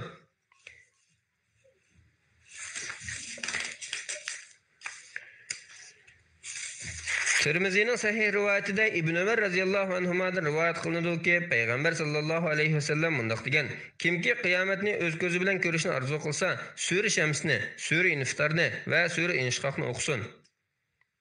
Tirmizining sahih rivayetida Jabir radhiyallohu anhu'dan mundaq rivayet qilinadi. Payg'ambar sallallohu alayhi va sallam sura Sajda bilan sura Mulkni o'qimay yetmaydi. Tavus mundaq deydi: bu ikki sura fazilat jihatda Qur'ondagi butun suralardan 70 yasa ortiq.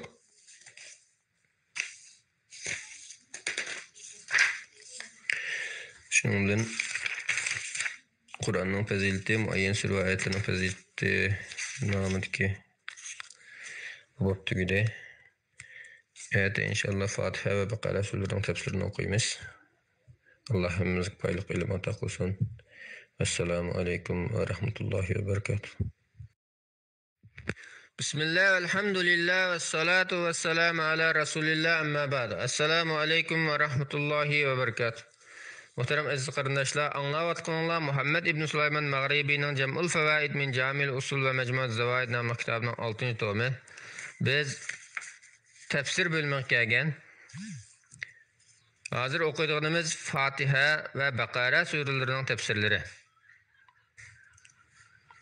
İmam Ahmadning ravilari sahih hadisning ravilari bo'lgan rivoyatida Abdullah ibn Shaqiq radhiyallohu anhudan rivoyat qilinadiki, biri uningga mundaq so'zlab bergan: Payg'ambar sallallohu alayhi vasallam Vadil Qura degan joyda ot ustida turardi. Shamning Bulqin degan yerdan kelgan bir kishi: "Ey Rasululloh, ular kimlar?" deb so'ragan edi. Ular g'azabga yo'liqqanlar deb Yahudilarga ishorat qildi. Undaqda avlar chu deb so'ragan edi. Ular ozg'unlardir deb xristianlarga ishorat qildi.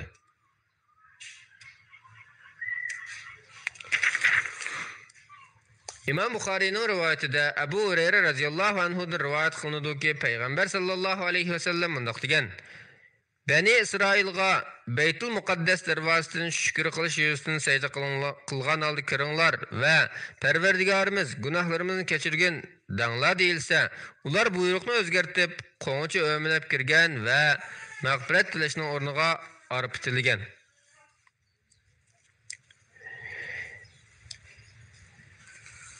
Tabaranining Al-Kabirdagi sanada Hasan hadisida Ibn Abbas radhiyallohu anhumadan mundaq rivoyat qilinadi. Yahudilar bu dunyoning umri 7000 yil bo'lib, har bir 1000 yil uchun dozoqda bir kun azoblanamiz.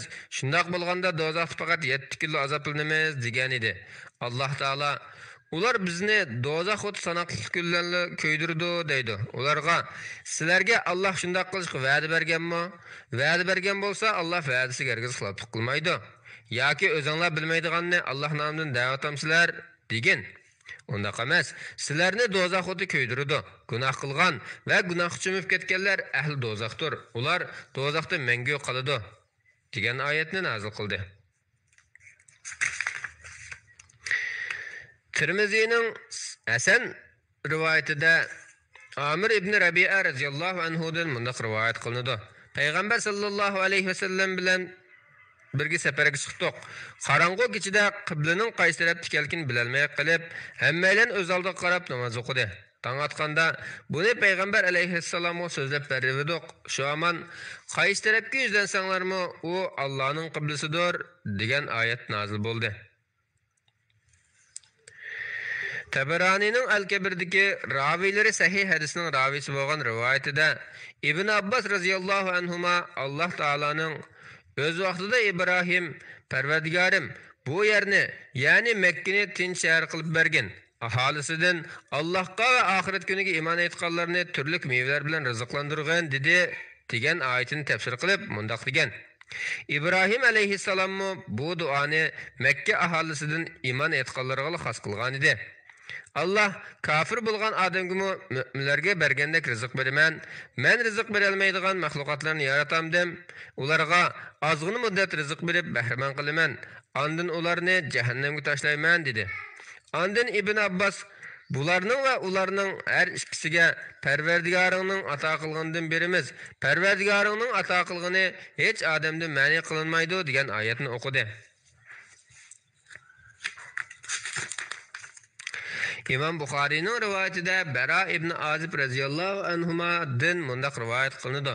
Payg'ambar sallallohu alayhi vasallam Madinaga kelgan dastlabki kunlarda o'zining ansarilardan bo'lgan ona taraf tuqqanlarini tushdi va Madinada 16 yoki 17 oygacha Baytul Muqaddas tarafga qarab namoz o'qidi. Lekin Ka'baning qiblasi bo'lishini to'liq arzu qiladi.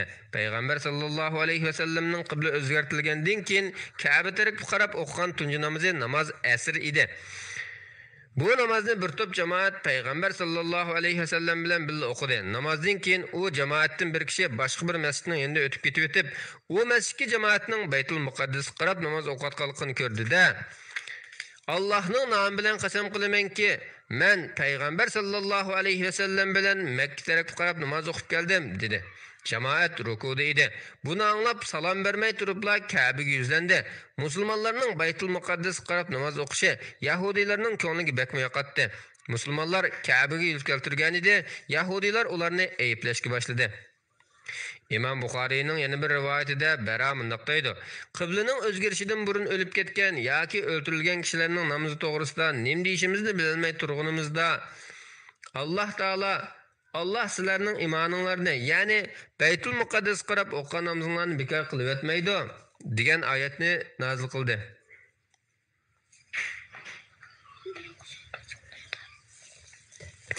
İmam Buxariyning rivoyatida Bara ibn Azib radhiyallohu anhudan bunda rivoyat qilinadi. Payg'ambar sallallohu alayhi va sallam Baytul Muqaddas qarab 16 yoki 17 oy namoz o'qidi. Ammo u Ka'ba tarafga yuz keltirishni mek marzu qiladi. Alloh taolo biz sening Ka'baning qiblang bo'lishini tilab, qayta osmon qarag'anligini ko'rib turyapmiz degan oyatni tushiribdi. Darhol Ka'ba tarafga yuzlandi.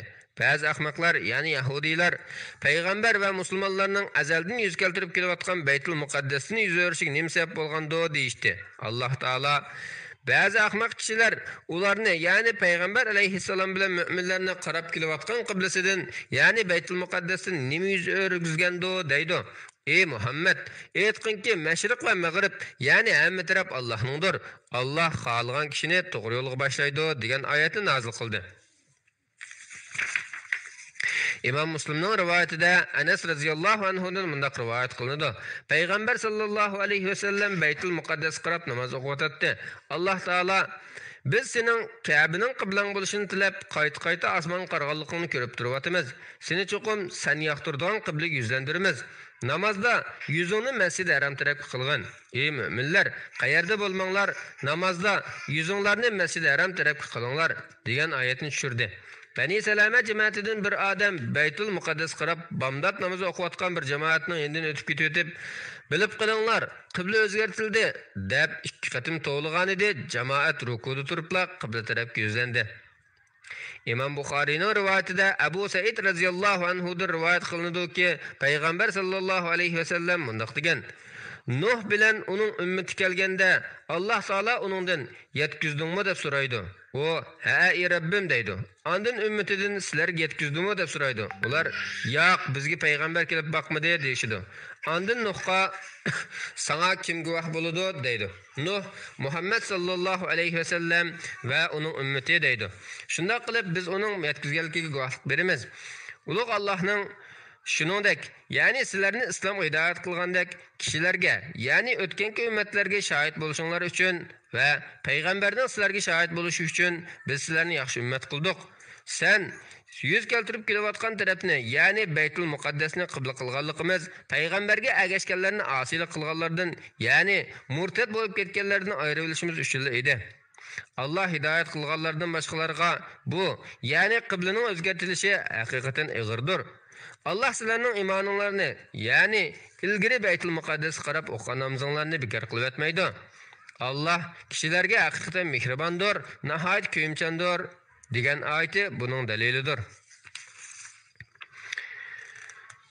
Tabaranining Al-Kabirdagi sanad hasan rivoyatida Ibn Abbas radhiyallohu anhuma Alloh taolaning ularga birer musibat kelgan chaqda ular biz albatta Allohning idarchiligidamiz, yani Allohning bandalarimiz, cho'qim Allohning dargohiga qaytimiz deydi. Yani shular Parvardigorning mag'firati va rahmatiga erishguchilardir. Yani shular hidoyat topquchilardir degan oyatlarni mundaq tafsir qilgan. Allah Taala bizga mundaq deydi: Mümin banda musibatga uchraganda Alloh taolaning taqdiriga bo'ysunib, biz albatta Allohning idarchiligidamiz, yani Allohning bandalarimiz, cho'qim Allohning dargohiga qaytimiz desa, uningga Parvardigorning mag'firati, rahmati va hidoyat yo'lidan iborat 3 xislat yozildi. Muhammad sallallohu alayhi va sallam mundaq degan: Kimki musibatga uchraganda biz albatta Allohning idarchiligidamiz, yani Allohning bandalarimiz, cho'qim Allohning dargohiga qaytimiz desa, Alloh taolo uning musibatining o'rnini to'ldirib, oqibatini xayrli qiladi. İmam Buxariyning rivoyatida Urvadan mundaq rivoyat qilinadi. Men Aisha radhiyallohu anhadan Safa bilan Marva haqiqatan Allohning dinining alomatlaridir. Hech qilgan yoki umr qilgan odam ularning orasida sa'iy qilsa hech bak yo'q degan oyat to'g'riliq so'radim va Allohning nomi bilan qasamki, ularning orasida sa'iy qilsa bak yo'q ekan, undaqda sa'iy qilmasimi hech bak yo'q, hech bak bo'lmoqdaqo desam, Aisha: "Ey jiyanim, bu nima degan qabohatli so'z? Agar u oyat sen degandek bo'lsa, Safa bilan Marvaning orasida sa'iy qilmasa hech bak yo'q deb nozil qilingan bo'ladi. Bu oyat ansarlar haqida tushgan. Ular musulmon bo'lishdan ilgari Mushallal degan joydagi Manat degan butni tavob qiladi va bu but uchun ihrom bo'lganda Safa bilan Marvaning oraliqida sa'iy qilishdan saqlanadi. Ular musulmon bo'lgandan keyin ey Rasululloh, biz Safa bilan Marvaning orlig'ida sa'iy qilishni gunoh deb bilgachga, sa'iy qilishni saqlanatdik deb bu vaqtda so'rashgan edi. Alloh taolo haqiqatan Safa bilan Marva Allohning dinining alomatlaridir degan oyatni nozil qildi dedi. Aisha yana Payg'ambar sallallohu alayhi va sallam Safa bilan Marvaning orlig'ida sa'iy qilishni sunnat qilib belgilagan. Shunga u ikkisining orlig'ini sa'iy qilishni har qanday kishi tark etsa bo'lmaydi dedi.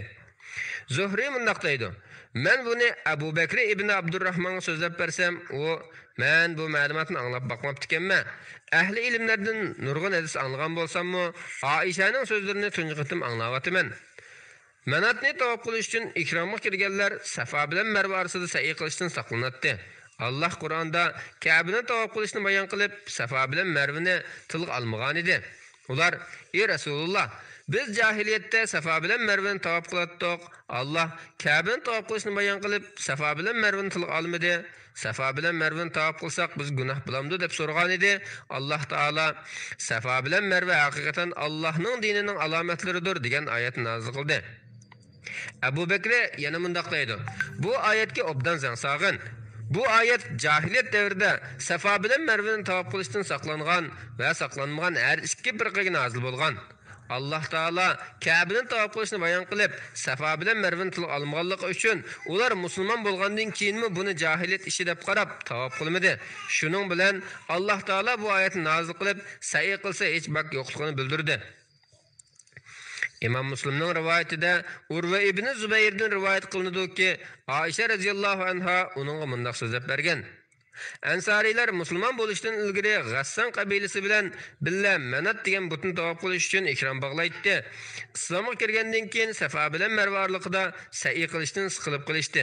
Ularning ota-bobolarining qoidasi bo'yicha Manatni tavob qilish uchun ikrom bog'lagan kishi Safa bilan Marva orlig'ida sa'iy qilmaydi.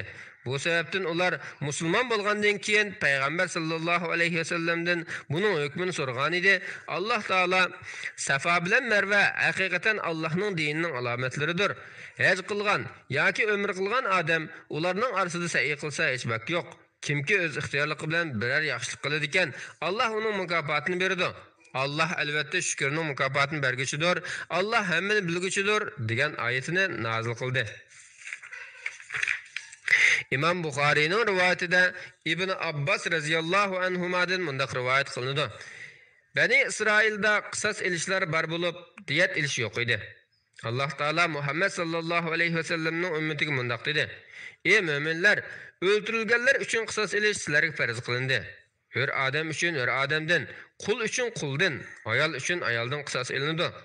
Qotil uchun diniy qarindosh tarafidan bir narsa kechirim qilinsa, ya'ni o'ldirilguchining egisi qotildan diyat ilishga rozi bo'lib, qisas ilishdan voz kechsa, u jinoyatchidan diyatni chiroyli talab qilishi lozim. Jinoyatchimi diyatni yaxshilikcha, ya'ni kechiktirmasdan, kamaytib etmasdan to'liq berishi lozim. Bu hukm Parvardigoringlar tarafidan sizlarga berilgan yeniklitishdir va rahmatdir. Shuningdan keyin, ya'ni diyatni qabul qilgandan keyin chekini eshib ketgan, ya'ni qotilni o'ldirgan odam qattiq azob duchor bo'ladi. Voz kessa degan iboradan diyatni qabul qilish ko'z tutilgan.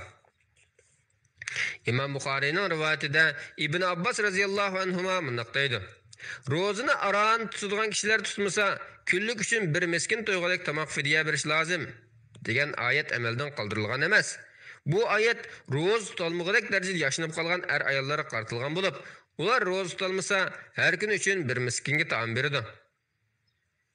Abu Davudning Hasan rivoyatida Ibn Abbas radhiyallohu anhuma Alloh taolaning ro'zini qerilik yoki ojizlik tufaylidan mushaqqat bilan aron tutadigan kishilar tutmasa, kunlik uchun bir miskin to'yg'idek tomoq fidya berishi lozim degan oyatni tafsir qilib mundaq degan. Bu oyatga asosan undaq kishilarning xohlaganlari bir miskin to'yg'idek tomoq fidya bersa, ro'zi tamom bo'lgan bo'ladi. Keyin Alloh taolo kimki fidyani belgilangan miqdorni ortiq bersa, bu o'z uchun yaxshidir. Agar bilsanglar, ro'za tutish sizlar uchun eg'izi ochiq yurishdan va fidya berishdan yaxshidir dedi. Uningdan keyin yana sizlardan kimki Ramazon oyida hozir bo'lsa, Ramazon ro'zasini tutsin. Kimki kasal yoki safar ustida, ya'ni musofir bo'lib tutmagan bo'lsa, tutmagan kunlar uchun boshqa kunlar tutsin degan oyatni nozil qildi. İmam Buxariyning rivoyatida Salama radhiyallohu anhu mundaq deydi: Allah Taala'nın rozini qeyrilik yoki ojizlik tufaylidan mushaqqat bilan aran tutadigan kishilar tutmasa, kunlik uchun bir miskin to'yg'alik tomoq fidya berishi lozim degan oyat nozil bo'lganda, roz tutmay deganlar ig'iz ochib fidya bersa bo'ladi. Keyingi chaqlarda undan keyingi oyat nozil bo'lib, bu oyatni amaldan qoldirgan. Tirmizining sahih rivoyatida Nu'man ibn Bashir radhiyallohu anhudan mundaq rivoyat qilindi. Payg'ambar sallallohu alayhi va sallam duo ibodatining dal o'zidir degandan keyin Parvardigoringlar aytdi: "Menga duo qilinglar, men duoyinglarni qabul qilaman, tilgininglarni beraman. Shubhasizki, mening ibodatimdan cho'ngchilik qilib boshlatganlar har hol jahannamga kiradi" degan oyatni o'qidi.